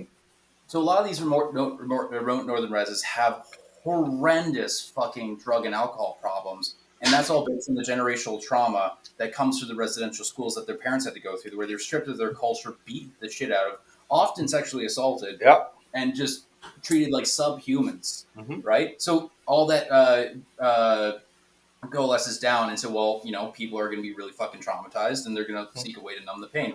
So when Trudeau came in, all my Native friends were very, very excited because, shit, a prime minister that actually might give a fuck about us. We haven't seen fuck all. Well, he said he cared about a lot of things and he cared about nothing. He cared about himself. He cared about himself. Yeah. I think reserves are one of those things that to change them is going to be painful. Well, it's also because at some point you don't really have a right to say of what happened with the reserves. But here's what I mean. This is why it's going to be painful. And to me, I think no one should live on the reserve. The reserve should be land that is available to the indigenous population. They can patrol it, like same idea as DNR and stuff like that. Use it for ceremony and traditional hunting and shit like that. People shouldn't be living on them. Because all you're doing is segregating yourself willingly from society. Yeah, the culture on reserves is kind of wild. I think it's kind of self-perpetuating, and I actually think it's a failure of the system. I don't think it's necessarily. Oh, it's 100% a failure of the system. I mean, like you took people who wandered all over Canada and stuck them in a very, very small, like 100-kilometer or like if that kind of area, and said, "Yeah, this is yours, but we're not going to do a fucking thing for you. And we're going to steal your kids, bring them to a school, beat the shit out of them, strip them of their culture, and then send them back." Because that's actually, in our opinion, what's good for them. Because we're racist assholes. Yeah. Like what the? No. The whole reserves, treaties, all that other shit is very fucked up. Oh, so fucked up. But the point, I guess, kind of go back to my point there. But at some point, we have to actually, like, move on together. Yeah. It has to happen because otherwise, we're just gonna get. I keep seeing things pop up on my like Instagram feeds and stuff about like, you know, you see the classic one normally followed by a joke of like remember you're on stolen native land, blah blah blah. And it's just like, at some point, like you have to acknowledge that if the land's conquered, like it was taken from you, but what are you going to do with the people that are living here now? Yeah. Technically speaking, everyone that's born in Canada is indigenous to Canada. Yeah. Not an indigenous person before it was colonized, but technically speaking, this is their home. Yeah, it's like I always love to ask people, what do they mean by decolonizing? Yeah, does everyone just get on boats and go home, or do you just continue to do lip service? Like, well, like what about me? It's like I have like German heritage, I have like Irish heritage, and I have Indigenous heritage. Do you fucking cut me into 3 pieces and leave me in different areas? Like, yeah. But on the other hand, I kind of do agree with how angry they are, and I can understand it coming from like. I mean, I'm not saying they don't have a right to be angry, absolutely, but at some point, You're not going to get a solution out of just sitting there being angry and digging in. But okay, look at, like, I'm not going to mention where it is my parents came from, but let's just say it was a country where very similar things were done, down to that there were like our equivalent of residential schools, right? Our language was stripped from us. Yep. It was horrible. There's still occupied territories in a lot of a lot of the parts of where my parents are from. So the way I see it is this. I kind of okay. Man, I am tying myself in knots here, trying to avoid some sensitive things to say. No, you're okay. So the way I see it is this: there's still a lot of pain, and like you go back to the Oka crisis, that was only back in the '80s, and you had government troops taking on native peoples on their own. Land. They were just trying. They were trying to make it into a golf course. It wasn't even course. For the record, anyone here, look up the Oka crisis to see what is the most base thing that ever happened in Canada. Yeah, it is one of the most iconic photos of the Canadian Armed Forces. And it's, for those who haven't seen it, it's this Indigenous, protester, resistor, I'll call them, because they were resisting this. Yeah. With they did lose eventually. Red bandana, glasses, all that, like inches from the face of a Canadian soldier, pretty much in like Vietnam era, like flak jacket, helmet. You want to hear something by the Canadian soldier? I'm going to look that up right now, actually. Just like OD and M81 or something. Like, it was old school. You want to hear something really funny? Apparently, the soldier that he was staring down, later on... He committed suicide eventually, didn't he? Well, he did porn first, but yes. Nah! I shouldn't be laughing. Like, his life sucks. I swear to God. That is not I am not fucking kidding. He became a porn star and then killed himself. Did you have to bring that up? Could we not have just left him being like kind of this base dude? No. I mean, that's pretty base. He's pretty base, but then you're like, then he did porn and died. I'm like, you know what's really interesting though? Anybody that knows Letterkenny, right? You know Letterkenny? Yeah, everyone. Yeah, anyone listening to this probably at least knows of Letterkenny. So, do you know Tanis, the native girl? No, I've seen clips of Letterkenny. I've never actually seen the show. I heard the show itself. It wasn't very good. It's better when it was just kind of like shorts. It kind of died off for a bit, but she's a pretty solid character in it. So she was 4 years old and behind the lines of Oka with her mom. Yeah? Yeah, so she grew up behind the barricades for like 77 days, which is how long the standoff was. Yeah. So the way I see it is there's still a lot of pain in a lot of those communities and all that kind of stuff. Yeah. So my perspective on it is, I get it, but then how do you still have blood quantums where people have to like take a blood test to like say how native they are so they can get status as natives and all that kind of stuff? Look how do they do that? Yep. Yeah, look at the history of Louis Riel. Métis only became a recognized group 10 years ago. That's so wild. These people are still fighting. So obviously, you're gonna have people that are like, you know what? Fuck everybody that came over here way back in the day. We want them fucking gone. Because at some point, if you're arguing with a guy that stepped into your house at a house party, you're gonna ask. Some people are gonna want to ask him to fucking leave. But then I'm gonna counter that one with. Then you also have on some of the reserves of the native land out west there, back to the pipelines, where you had the hereditary chiefs, the ones that, much like a kingdom or monarchy, they inherit their role as chief, fighting with the chiefs that were elected by the people, where the chiefs selected by the people wanted to allow the pipeline, the hereditary chiefs didn't, and you have this whole quagmire because you have these two groups fighting each other over it, one of elected persons and one of pretty much a monarchy, and it's just this whole fuckfest, and the Canadian government didn't know what to do. Oh, fuck. Yeah. It always happens, because what happens is the Canadian government kind of just allows, whenever it comes to a conflict between, let's say, a native group and somebody else, the Canadian government just allows it to spin out of control and then sends the RCMP goon squad in to make it even fucking worse. They actually have, it's literally a goon squad. It's like I'd have to look at the name of the unit, but they actually have a unit. It's like it's something about. It's pretty much what this unit does is RCMP. The RCMP. They have a special unit for when there's a conflict between protesters and like a big company. They send in this goon squad that they'll do all sorts of fucked up shit. Like remember, you know what guys, Starlight rides are? Yeah.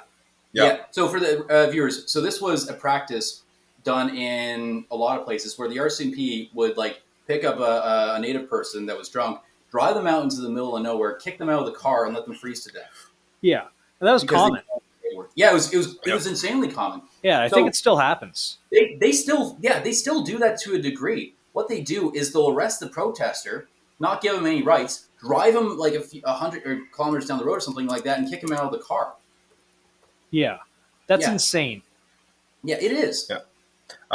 It is, and like they still have this corporate goon squad that it's literally government jackboots, fucking on call for corporate interests that go in and fuck with protesters. Yeah, I love the fact here. It's just like white guys like very pro indigenous over here, indigenous guys like fuck them. Yeah.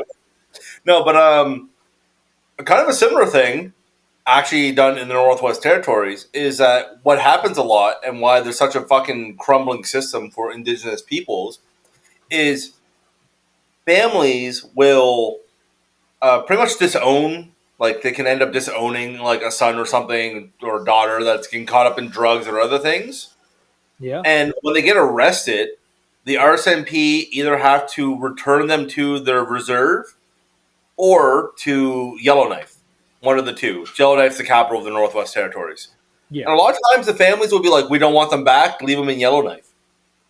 And then you just have these poor people that like legitimately have just been disowned by their family, abandoned in the middle of the fucking Northwest Territories with nowhere to go. And the police have to do that. They can't just like return them home and be like, sort your shit out. That's fucking wild to me. Yeah. It was wild to me too when I heard about it. It like the way Canada has treated and still treats its indigenous population is just fucking disgraceful. Yeah, it makes me fucking sick, man. Yeah, Yep. it's an awful situation all around because like I understand every side except for the gay neoliberal side where it's just like lip service for the sake of buying votes from people who don't pay attention. But well, I mean, like, fuck, man. Like, but that's I still stand by my point that at some point, like, to say we move forward does not mean we forget about everything in the past. Yes. It just means that we have to start finding actual solutions and not just have one side saying, we've done this for you now, like, get over it, and the other side digging in their heels saying, you haven't done enough for us, give us more. Yeah. Honestly, like, the healing process needs to start, but one side is very stubborn about it, let's say the right side, and then the left is like, we can leverage this for votes to stay in power, so we're just going to keep throwing fuel on the fire. Yep. And at the end of the day, who's left in the middle? Yeah. Well, it goes back to that C.S. Lewis quote that I can't stop bringing up because it's so fucking relevant. It's who do you want to lead you, the robber baron or the omnipotent moral busybody? And the right are in this day and age generally the robber barons, and the left are the omnipotent moral busybodies, and it's all C.S. Lewis. Yeah. And I think he was right in the fact that I'd rather have someone do things because they're just outwardly bad instead of people pretending to be the other way around. And do you think that's how Trump got elected? Because I think it is. Yeah, 100%. I have an opinion on that too, actually. Yeah. So the first time Trump got elected, I always thought that was just a hot take of the Republican Party and where it's gone. The second time, so this election, when he got elected, it was fuck you. That was a commentary on the Democrat Party. It was a big fuck you to the Democrats. Because the Democratic Party couldn't put together anything to counter this. And, you know, there's probably a lot of moderate people in the middle that would have preferred to vote for Democrat that voted for Trump because they were so sick of what the Democrats were pushing. Yeah. So it's like, I think this is, if you're the Democrat Party, it's almost like what happened to the Liberals in back in 2014? Fuck, it happened to the Ontario Liberals. But 2014, the Liberal Party got completely obliterated, and our kind of normally tertiary party, the NDP, actually became the official opposition. Yeah, against Harper. But it's like if you were the Democrats right now, man, you'd be looking to fucking tear everything down and rebuild it because clearly what you have is not winning material. No, not at all. Oh, another thing, since we're talking about the American election, someone was talking about how J.D. Vance said something about fucking a couch or something. Oh God! But this fucking beautiful human, he's like, yeah, but J.D. Vance was also a Marine grunt, and I'm like, that makes so much sense now. Right? Come on, man. Marine grunts are so unhinged. That makes sense. Yeah, that's it just, He's probably trying to pray on it. but it's stupid politics. It's genuinely just stupid politics where everyone Oh, takes yeah. everything literally if it benefits their side even remotely. Yeah, Weird Are you guys- propaganda. Are you guys tracking this whole Project 2025 thing? not really. Project I've heard of it. 2025. I assume, like, say what you will about Trump, no matter how you feel about him, he's just kind of like a dude. He's an old New York Democrat who is like clearly Well, in you know- this for himself. He has not and never been a religious fundamentalist. I think it's just silly. Well, I you know will what's- I will eat my he words said- if it's anything but a hoax. Well, he or actually like- said 20 yeah. years ago that he's like, if I ran for president, I'd do it Republican because those guys are way fucking dumber. Yeah. He said those words. Yeah. You can look that up. He Yeah. said those words. Do you guys think he'll actually live to the end of the presidency, or do you think he's going to drop dead? Well, The Simpsons predicted it, so he's going to drop dead. No. Okay. Well. Yeah. No, seriously. Remember when Trump got elected president? Everything went to shit, and then he fucking died The episode. in the episode. Yeah, Okay. yeah. I did don't- not actually see that, but I believe it. Well, I trust you on it. I don't remember it. but Yeah. Project 2025 is kind of weird because what happened was apparently there was a secret meeting between Musk and, by the way, I view this the same way I viewed QAnon, for the record. Yeah, Which I always viewed it as the left's version of QAnon, where there's Yeah. like just enough to keep it tangible, but none of it actually like. Yeah. So, but what is like sort of confirmed is that Trump got flown out to Silicon Valley, and Elon Musk and a bunch of like Silicon Valley millionaires met with him. And Musk and the boys said pretty much, we'll give you $75 million a month towards your campaign, but you have to run JD Vance as your vice president, Interesting. which we all know happens in the Democrat Party as well. Yeah, And also, this is just kind of like dirty politics all around. oh, it is. It's corporations with their hand so far up their ass that they're, if you pay really close attention to the politicians' mouth, you can see their palms. You know what I mean? Yeah, I don't know what a lot of the hot takes from the U.S. are about the vice president debate that they had. Was so. But I know up in Canada, a lot of people were like, "Man, remember when politics used to be like this? Fucking boring." Oh, boring politics. Bring it back. Fuck, man. I mean, I Yeah. hate the extreme shit. Yeah. Like my mom always used to say before COVID, maybe we live in interesting times, right? Fuck that. She doesn't fucking say that anymore. I'll put it that way. She just literally. I called her about 6 months into COVID. I'm like, Mom, remember when you used to say that? She's like, Yep, I'm not saying it anymore. Mhm. yeah. Which is kind of hilarious because I don't know, from the outside, living somewhere a little more, out of the city, it's kind of funny to watch from the outside. Yeah. Like obviously everywhere there's going to be politics, but like, Yeah. God, does it feel nice to not be I- bound I by won't Canadian politics? It's so much lamer. At least American politics is funny. Yeah. I won't lie, man. Like in Canada, I get so fucking sick of seeing like protests in the streets of things I just don't give a shit about. Yeah, Like you see the pro-Palestine and then the like pro-Israel like ones going on. I'm just like, I really don't guys. care. I don't have the energy. Yeah, I just don't care right now. My own country's gone to shit. Like I don't care. Yeah, You guys have been bombing each other for 40 years. This isn't new. yeah. I'm not Like- touching it with a 10-foot pole.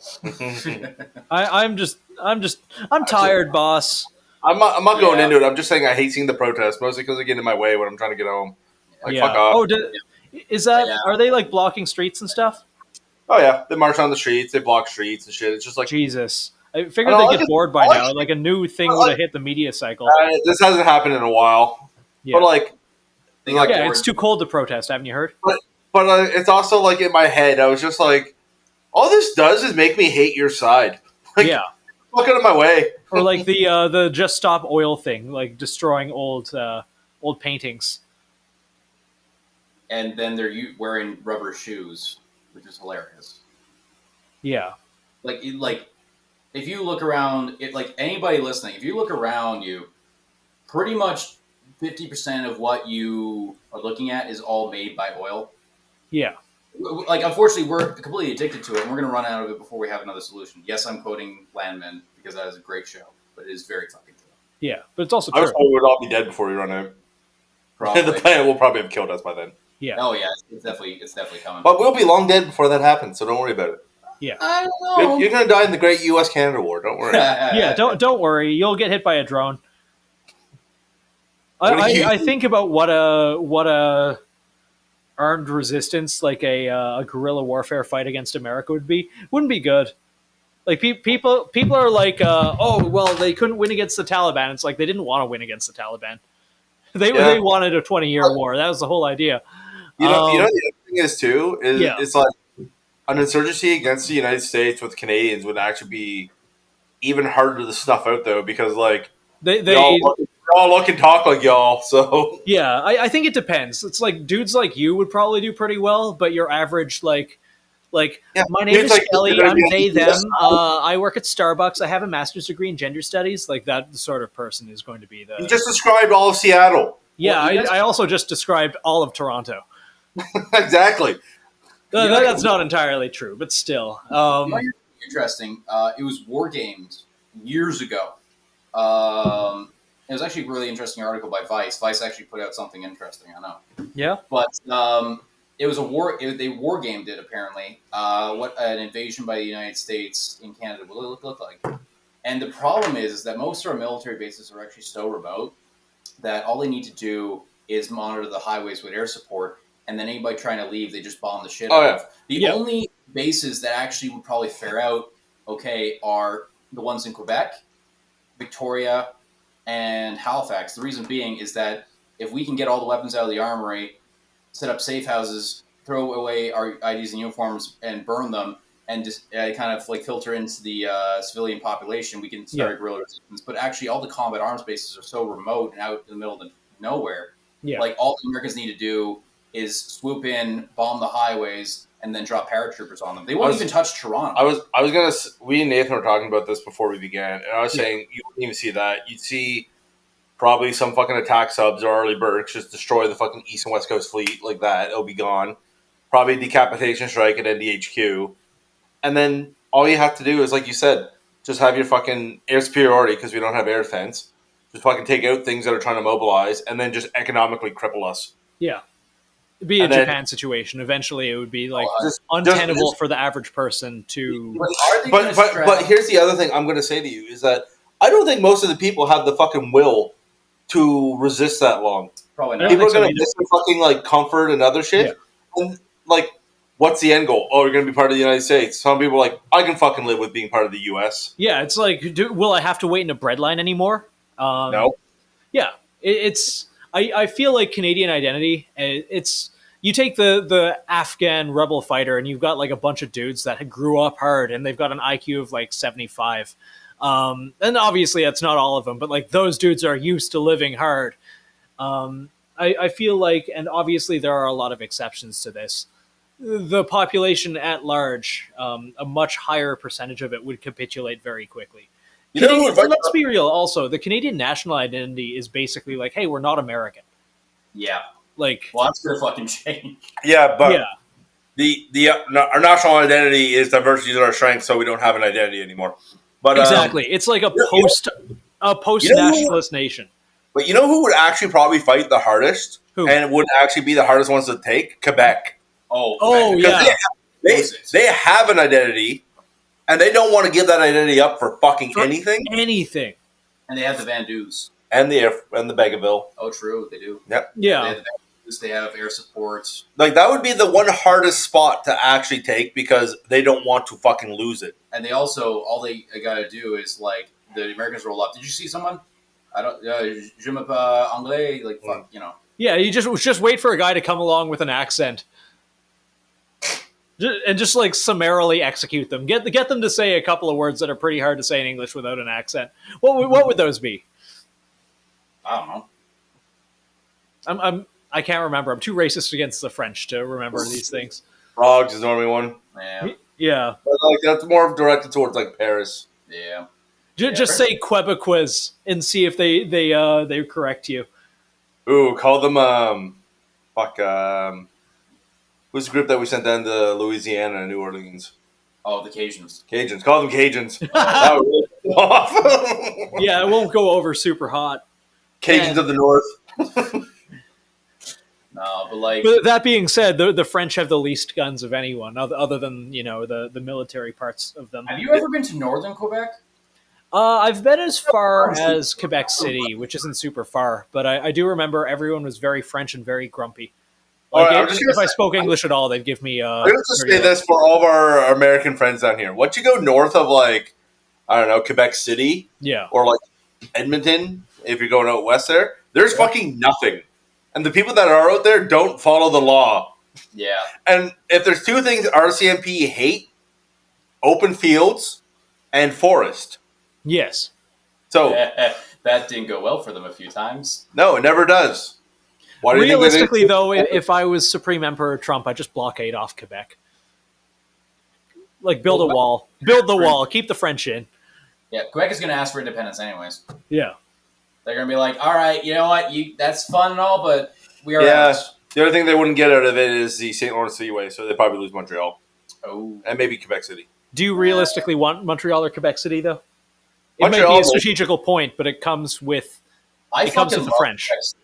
I fucking love Quebec City. Look, man, my dad would be heartbroken to lose the Montreal Canadiens. Like, can we keep them? fair. Fair. You keep the hockey team, you lose. I The guess city. if it's part of the United States, it doesn't matter. You can just go through fucking the U.S. to get places. You don't really need Montreal.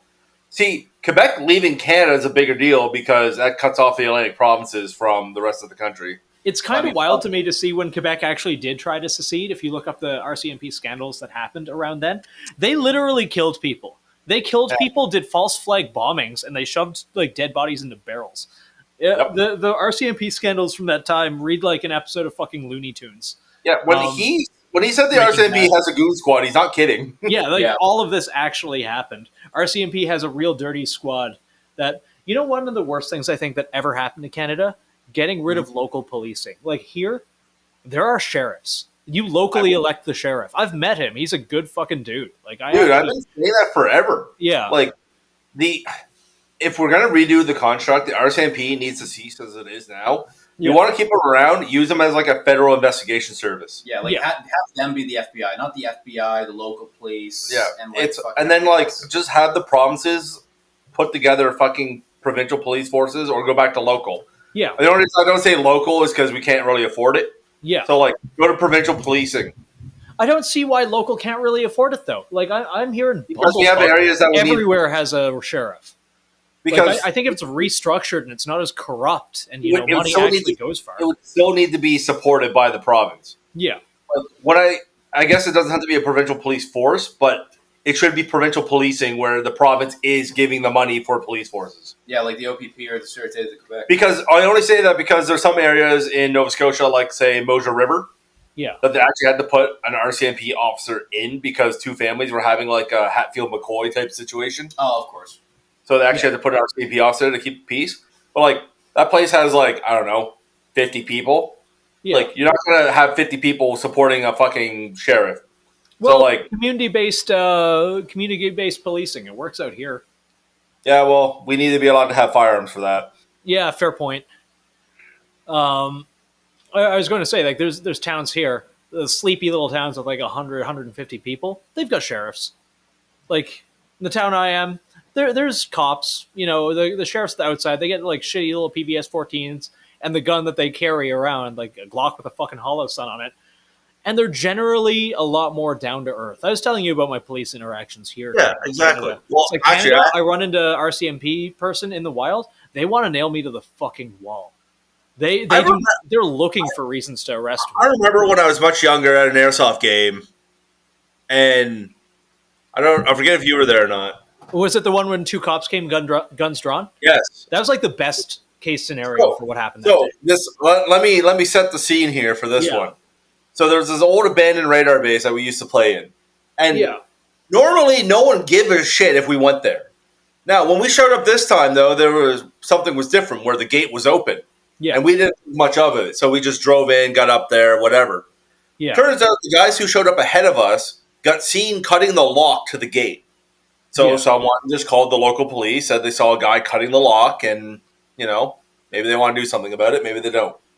Yeah. Anyways, so those guys in that car were like, okay, we're set up, we're gonna go in, and you guys come in after us. So we were getting geared up, and we have like our fake assault weapons and all that shit because we're playing airsoft. We're all Assault geared weapons. up. Assault weapons. Sorry. I had my little Beretta 84. Yeah, but we also had like M4s and shit. Yeah. No, I did too. I think I had a G36. And you loaned me one of your Glocks too when your airsoft. Yeah. How things never change. We're right about to go in, and something fucking catches the corner of my eye, and I look over. There's a fucking RCMP car, and two guys come out with their fucking guns out, and we're like shedding everything off with us.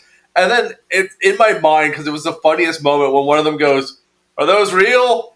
No. Thank God. And thinking about it from the fucking RCMP officer's perspective, you just pulled up on 4 dudes with automatic weapons and body armor, and you're in your little patrol cruiser with your Glock. Like, you probably think, well, this is it. This is it. But yeah, those two guys are actually pretty cool. They came in. They were. It was like the weird situation where it turned out well. Yeah, they checked out the guns and shit, and they just like they talked to the guy who cut the lock, and they figured that out. And like we saw, I think he had to pay for the lock. Like he had to. He had to pay the owner. Yeah. He tried to pay the cop, and the cop's like, "You can't pay me. You got to pay the owner." Yeah. But the thing was, like, we stopped playing. They never actually said we had to stop playing. Yeah. No, we went home, and I think everyone was just happy we didn't get arrested Or shot. Yeah. That was a very real possibility. Yeah. Well, you know what's funny? I was hunting, and I pull off to the side of a highway, like kind of by a turnoff to hunt. And I was getting my rifle out of the car. I was over my shoulder. I was getting all my hunting gear. I look up, and I just see this RCMP car just staring me down. I'm like, oh, fuck. I'm about to get, like, stopped, and I'm going to, like, have to waste 30 minutes explaining to this guy, like, something, because he's probably from Toronto. No, he waved at me and drove away. There are some good RCMP officers out there. They usually never make it to the higher echelons. Well, that's like any organization. Yeah. How's your car been treating you, Nate? How's which been treating me? Your car. Oh, dude, it's great. I pay probably a third to half what I did in Canada for insurance. That Prius will never die. Genuinely, that thing is just a tank. You knock on wood until you get fucking Ubered. Uber? What? You say your car's never going to die until you get T-boned by an Uber. No, dude, I avoid the Indians too much to let that happen. That's the thing. You don't know when it's going to happen. It just happens. There's always one. Yeah, I said it already, but the one Indian dude I know blew a stop sign and got T-boned. I think, like, the drivers here are pretty good, all things considered. And I boofed that car off-road quite a bit, and there's not a lot of salt in the air. It's been pretty good. I'm surprised your RAV4 is still running. That thing's, like, 15 years old now or something. It's nearing 20. It's not going to be the engine that dies on it. It's going to be the fucking frame because, like I said, the salt air out here eats everything. It is corrosive to vehicles. Yeah, thousands of ISIS fighters can't be wrong. Go Toyota. But no, like, I actually think it's fucking critical for anyone listening to fucking learn how to work on your car. Yes, 100%. Even the fucking most bare bones maintenance. Like, the other day, me and my buddy changed the ball joint on the RAV there. First off, I'm going to caveat with, we fucked up on some of the parts. I'm going to also say, fuck ball joints. Yeah. Fucking hell. Especially in Nova Scotia, where literally everything just turns to rust the second it is literally most of the jobs. And, like, if you're ever getting your work done in Nova Scotia, like, just be kind to the fucking mechanics. He's not having a good day. They're fighting every day. They're fighting fucking rust. Yeah. And, like, I know, like, doing the ball joint was supposed to be a half-hour job, turned into like a 3.5-hour job because we had to fucking cut shit off because of the rust. But it's just like, these guys have to do this shit every day. Yeah. And, like, it's not easy in this fucking province. I just had to, like, my bumper rebar replaced today because the old one rusted out. Imagine that, beating on rusty things all day. Yeah. Well, you choose to do that. Yeah, that's fair. So do they. Yeah. But no, seriously, get some skills. I recently replaced the battery, and I was very proud of myself. Saved myself like $200. But yeah, I started off being afraid to, like, change my brakes, and now I'm just, like, ripping shit out of the engine compartment, swearing at it. Yeah. Because I now know how to do it. And so that would be my dad advice. a little early, I know, but my dad advice to anyone listening is learn how to maintenance your shit. I mean, should I give my dad advice now? Nah, that was right to the end. Well, I mean, you can give it now, and then you'll have to think about another one for the end. But fuck it. True. Oh, no. I'll wait for the end then. Okay. I think it's good. It might be pathetic. Who knows? Remember my last one? It was something about BDSM. Yep. Yeah. That was. That, I was a little tipsy that night, so Little, I apologize. he says. You're okay. It's been like 2 years since then. This is a fun little throwback. I know. Yeah. It really is. I like these. These are always fun. Me too. I like these, but I'm also sorry y'all still have to live in Canada. Well, You guys are going to have to visit at some point, see how good it is. I mean, I keep saying, man, elk hunts 2025. Yes. I'm actually down. Dude, the elk are everywhere here.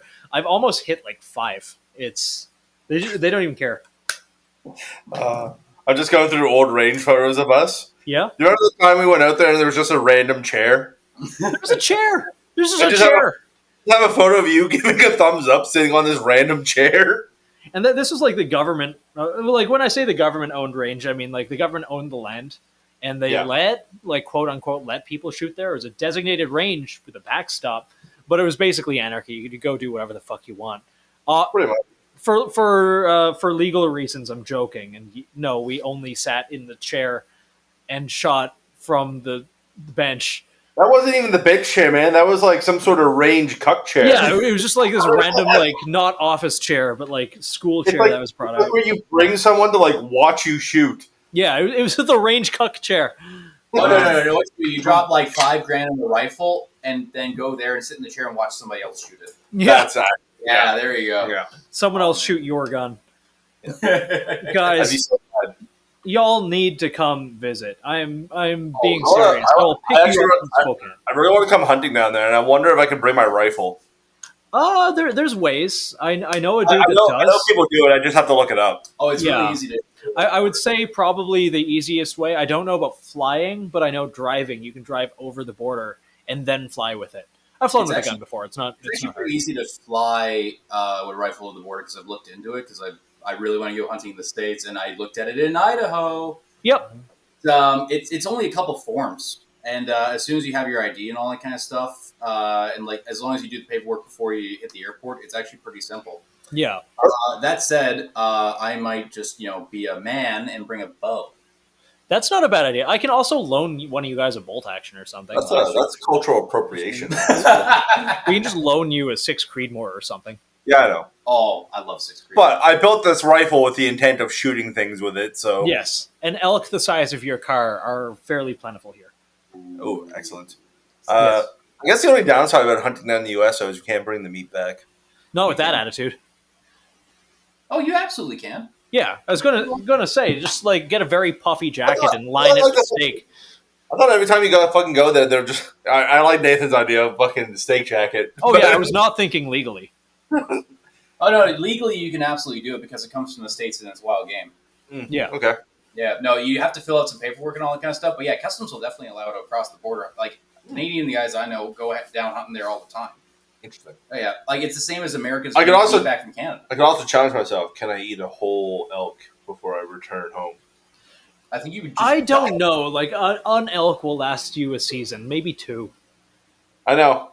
It's a challenge. That's why it's called a challenge. Yeah, just got to deep freeze that thing. Will hold an entire deer, but like that deer will last you all winter. It will also hold several ducks, 2 pheasants, and some of a bear. Yeah, That's gonna, or like a person if you fold them up enough.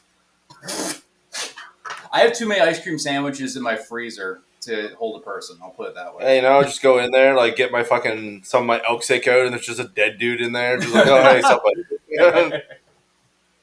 Actually, like ice baths in those. They'll fill them up with like ice and like just like pop open the deep freeze in the morning for a nice ice bath. Yeah, That seems like a waste of a deep freeze. That really does. Just use a bucket. Right? Or, Bucket. Or a wheat. Yeah. I don't know. I don't know. Just fucking what a waste. Stupid. Yeah. That's crazy. actually, I want you guys to visit so bad. We'll plan for something for next year. Maybe we can do a live episode from here. Maybe I can hell get you yeah. guys to SHOT Show. That would be fun. Oh, Yeah, that'd be done. That'd be fun as hell. That'd be so fun. Yeah, I think you'd like it. I think this year's SHOT Show, which is as of this time of recording, next week, I feel like it's going to be a little more subdued because the gun industry is in a lot of trouble. But we'll get into that later. It's What do you mean the gun industry is in a lot of trouble? it economically, people aren't really buying guns right now. Like it's companies aren't doing super well because you had COVID where everyone went nuts for buying stuff. Yeah. Maybe it's different in Canada because you guys are like having scare after scare after scare after No, scare. no, We can't fucking buy anything anymore. Yeah, everything's so fucking expensive. I mean, we did go and also violent. banned. Yeah. But here it's like we're living in an unprecedented kind of peace time where no one is threatening assault weapon bans except for like some stuff on gay state level. Isn't it also kind of the case when like Republicans get into like that's when the fucking companies hurt because people aren't panic buying? They called it the Trump slump. Yeah. And we have this right also as everything else is really expensive. So no one's buying shit. So the time to stack it deep is now, boys. I mean, if you were here. So I imagine SHOT Show this year is not going to be all like midget wrestling and helicopter fights and the crazy shit that it usually is. I feel like it's going to be quieter and more subdued, which may or You may never not. know. They may actually double down on the midget fights to get interest. Yeah. that was pretty cool. But hopefully next year, you know, you guys will or won't have been annexed, but you can make it down. All I'm You know saying what? If we get annexed, then we don't even need to get passports. We can just That drive is there. true. You just drive here. Yeah. Actually, all I'm saying is the gun industry, I guess, should start donating to the Democratic Party, is what I'm hearing. You shut your mouth. I'm just saying, play both sides. Well, you they know? probably do, like Lockheed Martin does. Yeah, like Sig Sauer almost definitely does to some degree. Oh, we're getting SIGs. You hear that? Yep. Or my next professional course, I may actually be using the 320. Oh. Yeah. I need a 320. If someone listening to this has a 320 that they really don't want and they're somehow local to me, please let me know. Wait, you don't like the clapped out 225s built in Germany? Oh, yes. For the record, some of our handguns say made in West Germany on them. Yeah. Jesus. Yeah, you know, they're great to take apart, though. All you do is flip two levers and then start shaking it. Everything's super clapped out, like all that metal on metal friction. I wish I could say he was joking. I'm not kidding. That is not a joke. No, I believe you. Yeah. Dude, For the record, it took us like 25 years of procurement to get these pistols. Yeah. I'm surprised you're getting the P320s already. The fucking the ball destroyers, the penis annihilator 9000s. Well, it's because our military is fucking dickless. So There we go. We're good. Oh, by the way, did you hear the new shooting quals? We now also have cup shares on the ranges. Yeah, we sit there while an American comes up and actually fights our war for us. Yeah. Well, you guys will be part of the American military soon, so. I don't want to be part of the American military. Are you sure they have a bad time, okay? Yeah, but they get paid more than us now. They get, yeah. And a That lot didn't more used to be the case. Now it's very much housing benefits, where you can actually like get money to buy a house. Yeah, but they don't have. Yeah, GI Bill. They're starting to bring it in more and more. The VA sucks dick, and I wouldn't recommend anyone joins the military. But compared to what you guys have to go through, I joined the military. Yeah. Yeah, change sides. Help with the annexation. One of us. No, we don't have to help. We're doing bad enough as it is. No, I'd rather take the Veterans Affairs Canada recommendation. I just Tickle myself. Yeah. For the record, Veterans Affairs Canada has had recommended that to at least 3 sailors or 3 servicemen. No, it's been more than like 10. 10 Yeah, I was going to say it was 2 years ago that I knew about. How many more just didn't say anything? Yeah, I know. It's a few. It's actually, yeah. Oh yeah, man. The fucking whole maid thing is just out of control. It's just like telling everyone left and right just to, have you thought about killing yourself? It's like, And the fact that so many of those death numbers are just covered up, it's wild. I mean, don't get me wrong. I do agree with it for a lot of people's cases, like dying with dignity and all that kind of stuff. I mean, Yeah. How many of us? Like, have yeah, seen- if I'm in excruciating pain every day of my fucking life, I'd consider it. Yeah. If I'm like, With that being said, you give the government the permission to basically do anything or run any program, and they will make it the gayest and most retarded version of it possible. Yes, especially our government. and then it is kind of funny because it's like fucking Futurama. They're probably just gonna put a fucking suicide boost and just like just Yeah. kill yourself. And Canada's not the only country. I saw another like Western English-speaking country where a woman decided to do maid, like their equivalent of maid, because she had dyslexia and Asperger's. And the comments were just like yas queen kind of bullshit. It was dystopic. It was horrible.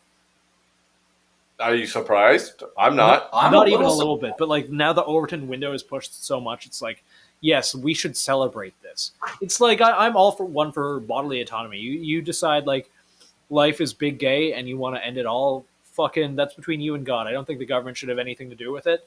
You know, I don't think the government should run euthanization programs.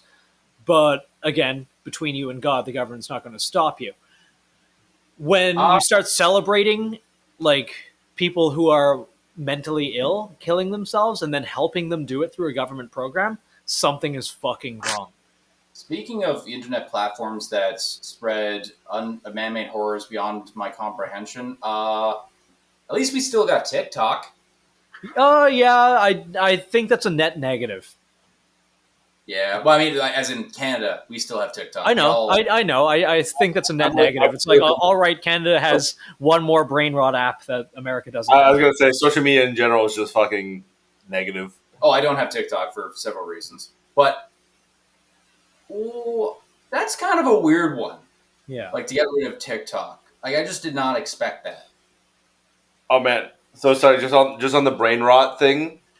So on the ships, we have a game for when you're learning the ship of the like go touch it, which just means like if you're trying to like remember a piece of equipment or something, you can't. You send them down to actually go physically sight the equipment to come back. I love Go Touch It. Yeah, go touch is a My great game. favorite game. You just don't use it on the sailors. You can't touch another sailor. No, but I found it funny because apparently "go touch grass" has been said so much to this one individual. I said "go touch it" or like "go touch," and he just jumped in and goes "grass," like looking at me. I was just like, "Who hurt you, child?" For the record, there's no fucking grass on the base. I think you should still go find some. Probably find grass. I mean, we also do have legal grass. Yeah, that's pretty basic.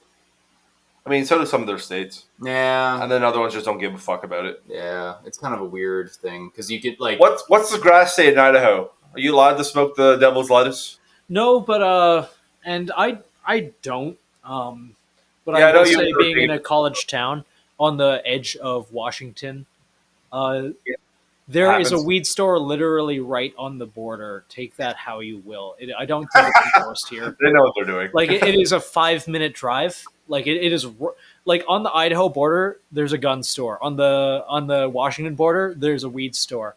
They are like a 2-minute drive from each other. There's 2 weed stores actually right at the border. And like I walk around all the time and I can smell pot. There was a dude about a block from me that just sits, and he was like in his 50s. He sat on his porch smoking weed all the time, and I'd see him when I walked the dog. 3 houses down from him, a sheriff lived, and she parked her marked squad car right outside her house. I don't think anyone here really gives a shit. Yeah, that seems like a good way to live. It seems a pretty good way. Yeah. For the record, if my parents are listening to this, I don't really smoke weed. Yeah. Yeah. For the record. Yeah. Yeah. I think it's a really over politicized, stupid thing. It's like, oh, it's so dumb. Fucking whatever. I don't. I find it stupid how it's turned into it's a gateway drug thing. It's especially maybe that's a bias from coming from Canada, but I know all sorts of people who are functional and non-functional potheads, or just smoked the odd joint instead of drinking a beer. I think after a while it normalized quite a bit. Here, it's kind of like how Canada was 10 years ago, if that makes any sense. It does. Yeah. It's funny how like we legalized weed and the black market is just thriving. Yeah, for weed because 100%. It's it's Canada, cheaper and better weed. Yeah, Canada legalized weed in the gayest way, which was like, hey, it's legal now, but you have to buy it from us. You have to buy it from Nova Scotia Liquor Corporation. Like, okay, so first off, Nova Scotia Liquor Corporation go eat a dick. Yeah, because fuck, I hate them. Yeah, so, monopolies on liquor and weed both. Yeah, and it's like, just let us have it in the fucking gas stations and fucking stores, so you don't have to go to the liquor store to buy beer. I mean, Doug Ford brought it in Ontario. Yeah. That is awesome. I go home to Ontario. I'm like, I can get beer and chicken. This is awesome. Yeah, it's like it's the dumbest thing, and like that's another one. Like I fucking hate all these people around that are just like, we need to be more like Europe. Until it comes to fucking drinking, where you're allowed to walk down the streets of Europe with a beer Yeah. and not be accosted. Yeah. And you know what I've always had a problem with is like you can walk down the street smoking a joint, but you can't walk down the street with a beer Or a cigarette. Yeah, it's That's fucking so- stupid. It's so fucking dumb. Actually, speaking of black market and illicit drugs, though, did you see the massive fentanyl lab that got busted in rural BC about a couple months back? Yeah. Yeah. By the way, Nate, Yeah. Canada is actually importing like vast amounts of fentanyl to the States because apparently they just decided, well, we're not going to just smuggle it up from Mexico anymore. We're going to just make a huge super lab in Canada that has precursors and like literally Walter White level shit. And we're just going to export it to America and Indonesia. None of this surprises me. And like, you know my politics. You know how, anti-state I am. Like anti-military industrial complex, whatever. This is one of those rare situations where I'll be like, just fucking drone strike them, break international law, fuck it. Fly a predator over the border and just turn that into paste. We know that you know where it is. For the I'm just record, not you going could to deal with it. What? You could do that with an F-35, and we'd never know. Yeah. You could literally just come in, strike it with a missile, just take all the markings off the missile, fly away, and we'd be like, no, there's wonder fentanyl who did on it, this. let's explode it. Yeah. Genuinely, like, I have no sympathy for anyone who peddles fentanyl. And, No. again, the state is stupid. I don't want to give the state power to do this. I do think those people who do it knowingly should be summarily tickled. Ideally, it's with me with like a 38, but Make it painful, use the 22. dude, I have a $200 38 that I absolutely love. 100%. That thing's only ever been used to like kill drug dealers and rival Italian gangsters. But Oh god. Well, you can use instead of your little 38. well, You can pick up one of those new Caltech PR-57s. I love that thing. It reminds me of like a cyberpunk version of the Red 9 from Resident Evil and also real life, and also is just like a C96 Mauser or whatever. But I live my life making pop culture references because I'm a fucking nerd. Yes. I'm looking at it right now, and I just can't stop laughing. Dude, I love that thing. I don't even care. In the Art and War group chat right now, I'm getting shit for liking it, and I don't care. Okay, John Keltec, I want you to do more cocaine and pump out more shit like this. I'm here for it. I don't care that it's not legal in every banned state because of how each one defines magazines. I want one. I want two. I want to New York carry those things, and when they run dry, I'll drop them and pull two more out. Like, I approve this message. I love that shit. I love weird, like, cocaine-fueled 3-day drug binge. Let's design a gun. And If you did that, I'd start calling you. I'm here for that shit. I got a serious question. Was that because it was designed for California? I don't know. I don't know how. No, It this looks is like something California. no. This is just fucking Caltech being Caltech. Oh, okay. Yeah. Like, have you ever seen their like P90 taking like gun, P90 magazine gun? Yeah. Which I just I think is love that thing. I just want to Savage. put on like my Edge Runners jacket with the glowing collar and just be like take this Corpos, go like raid Arasaka Tower and plant a nuke with it in it with Johnny Silverhand. I'm all about that shit. Have you played Cyberpunk yet, motherfuckers? I have not. I don't play video games. Fuck you. I've been real big into the Helldivers. Isaac, God, please, I will buy it for you. Please play Cyberpunk. I think you'll love it. I know that is an tell you artistic what, hole you'll get way into. When I get an actual gaming PC, I will play Cyberpunk. I think my laptop would fucking explode trying to Do you play still have it. the console? No. Okay, never mind. But yeah, no, it is. I saw how much you got into Skyrim. I know you will fall in love with this world. I really want to see you play it. For the record, when Skyrim came out, Nathan had to rescue me from my I came into your house and you had a beard, and I don't think you'd moved in several days. The game was so immersive. I used to be a normal person like you, then I took an arrow to the knee. It was just like half-eaten pizzas everywhere. All the lights were off. I remember that like it was yesterday. Uh, Yeah, that was wintertime because it was on Christmas Eve. that's hilarious. But yeah, that was a good time. I don't want to say I miss those days, but I miss those days. I miss Um, the youth. what? I miss being a youth. Yes, same here. I Age miss not destroys us all. When I didn't wake up and my fucking arm or ball socket in my arm is fucked up because I slept weird. Dude, I woke up the other day, and for 3 days in a row, my neck just hurt. Just turning my neck hurt. And I So think it's just hubris and age. I put my back out of the gym on Thursday, and then I have to get surgery on my foot tomorrow. F. And I'm not even 30. Yeah. I hate every second I'm awake most days these days. It comes for us all. I don't want it. Yeah. I don't want it. I want to go monkey. Old monkey. Well, What soon if- enough, you'll come here and I'll radicalize you guys to the way of just not being Canadian anymore. I mean, I think I'm already there. Yeah. It's that guy you have to work on. I mean, dude. I feel Trust like me. Just trust me. I feel like I go Luigi Mangione pretty fast. Based. Yes, no, it is like weird corpo dystopian hell, but I'll take that over the government any day. Yeah, at least Corporations actually don't tell you to kill yourself because they have vested interest in you living In keeping you alive, just like brain dead and rotting. And You guys a little cash cow. You guys want to hear something kind of weird in a related note to Shoot. that? You know where the term zombie comes from? Where? Haiti. So you know why Haitians believe in the zombies and all that kind of stuff? Why? Is because plantation owners had the Haitian slaves, and Yeah. then the Haitian slaves, their life was so horrible. The only way out a lot of them saw was to actually kill themselves.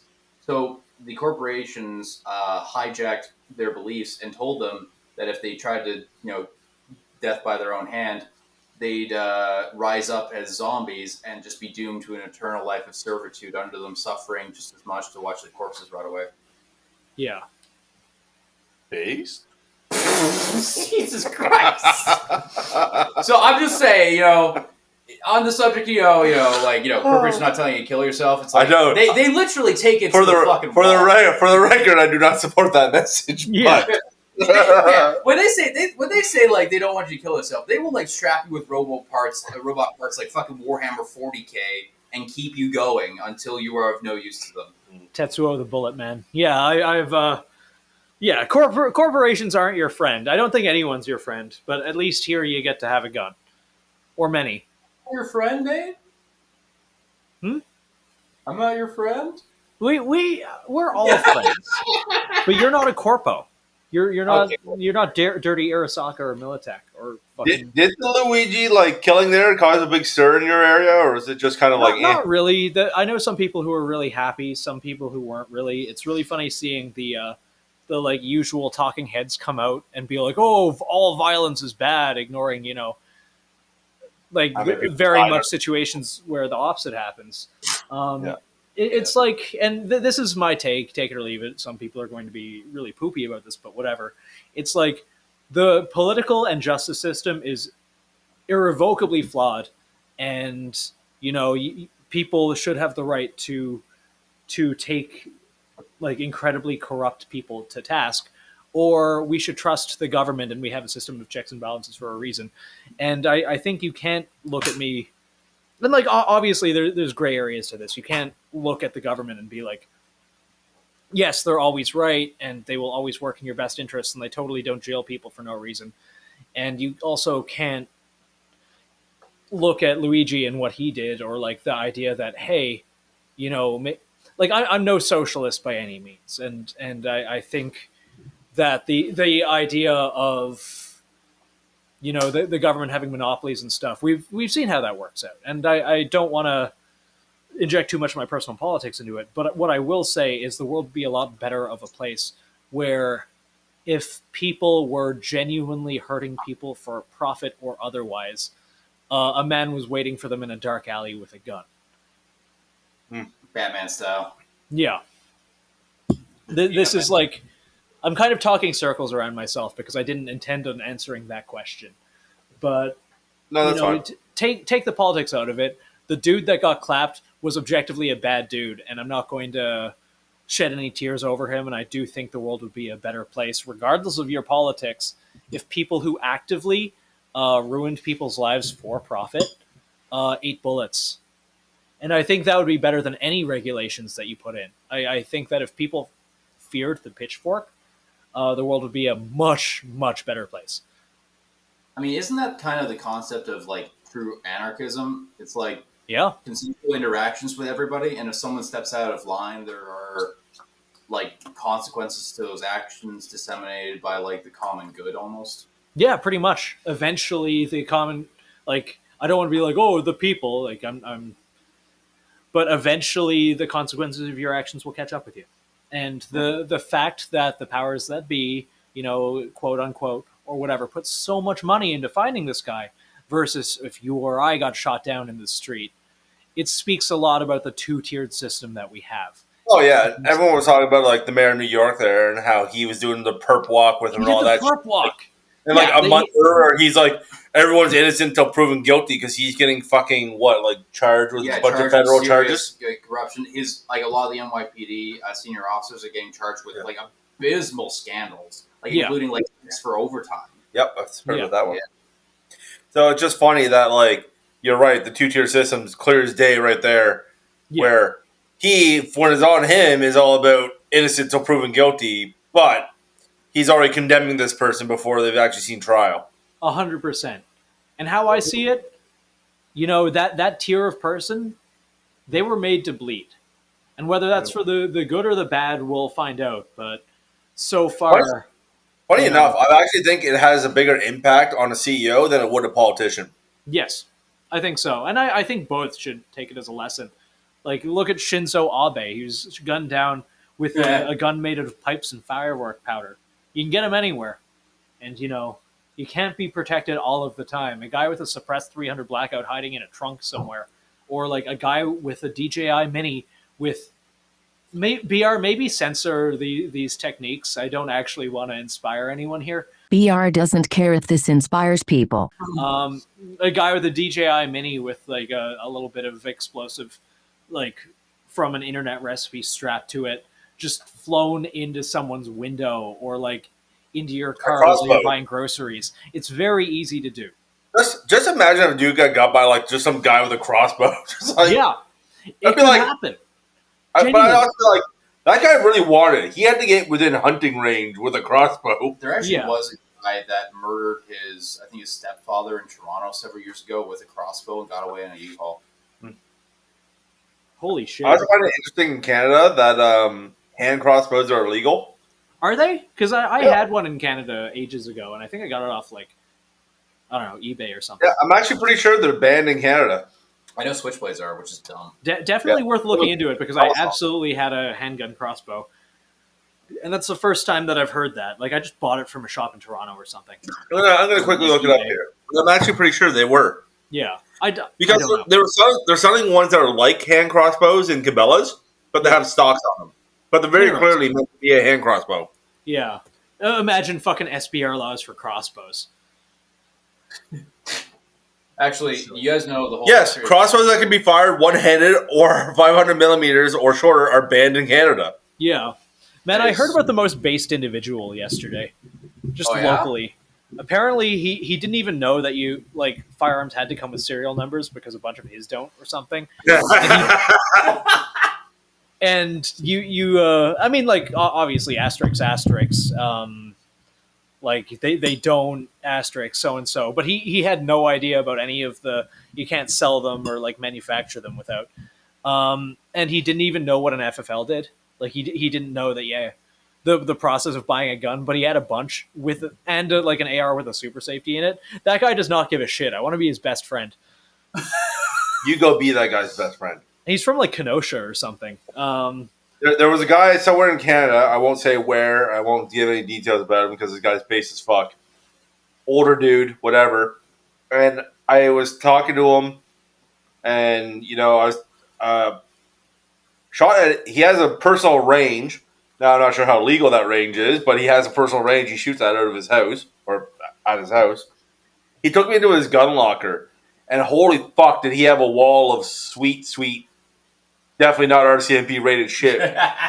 Based. And one of the ones he showed me that I really loved was an original C1. Like an So- FNC one? FN Thal, yep. No Holy fucking shit, that is With the fun switch. that's based. And he just I like, love that. yeah, so this guy is a retired CAF member. And like I said, not really giving any details, but he's just like, yeah, I took this home and I just like, no one ever cared. I'm just Yeah. like, that's when they were switching over to the C7s. Yeah. They just did not give a fuck about the C1s. Dude, like when you start to dive a little and you see how much of that shit's just like lying around out there, just like in public hands, how much stuff like a Bren, like a full auto Bren that's just in someone's basement, or Which I love the fact that had to be added to the fucking like the assault weapons ban. Yeah, which is retarded. But there's so much of that stuff just out there that no one knows about. And it's not really doing anything. But I want to know all the stuff that actually I actively don't want to know. But it makes me happy to think about all of the verboten stuff that's just in basements. Yeah, I'm glad to know there's a bunch of base shit out there. Yeah, likewise. I'll tell you about a little bit of shit that I've seen after we're off the air. Well, Yeah, sounds good. It's some cool stuff. Anyways, speaking of that, we're coming up in 2.5 hours now. So, Hell yeah. But I've been fuck. God damn it, BR. Please edit that name out, BR. Please. Anyways, guys. Jack, advice. I've been looking forward to your dad advice since you denied me of that sweet release. Give us. Tell me. You're as heavy. Skills are not. Get you some. I like that. I can see now why you saved that for us. Yeah. I'm gonna drop some granddad advice on y'all. Ooh. Yeah. This came from my grandfather. Knowledge weighs nothing, so get a lot of it. I like that. Yeah. that. My dad advice is get a carry handle because they kind of fuck. They kind of fuck, and you might look like the guy from Heat, and that's a whole fucking vibe. Also, ACOG supremacy. Also, ACOG supremacy. That and like aim points, like the 30 mil aim points, like the Comp 2 and stuff like that. It vibes super hard. I love that shit. Consume. Anyways, guys, we'll do this again. I'm sorry you guys are stuck in Canada. Hopefully, we can change that for you soon. I will join the military again, just so I can hopefully liberate you. Well, you Jack, know, if you punchy pit me, I will kick your ass in hell. If you want to get me some IR glow sticks, I'll show you the landing sites that I've secured. God, please. Get in touch. Get in touch with the American military-industrial complex now. Turncoat while you can, because it's inevitable. Does anybody know where to find bamboo? I mean, you could go the really long way and get those little bamboo plants and just grow them yourself. I mean, So yeah, just start like a little bamboo garden. You say it's for your like zen, but really you're just planting punchy pits. Smear poop on him to make him. Okay, bye. Bye. Bye.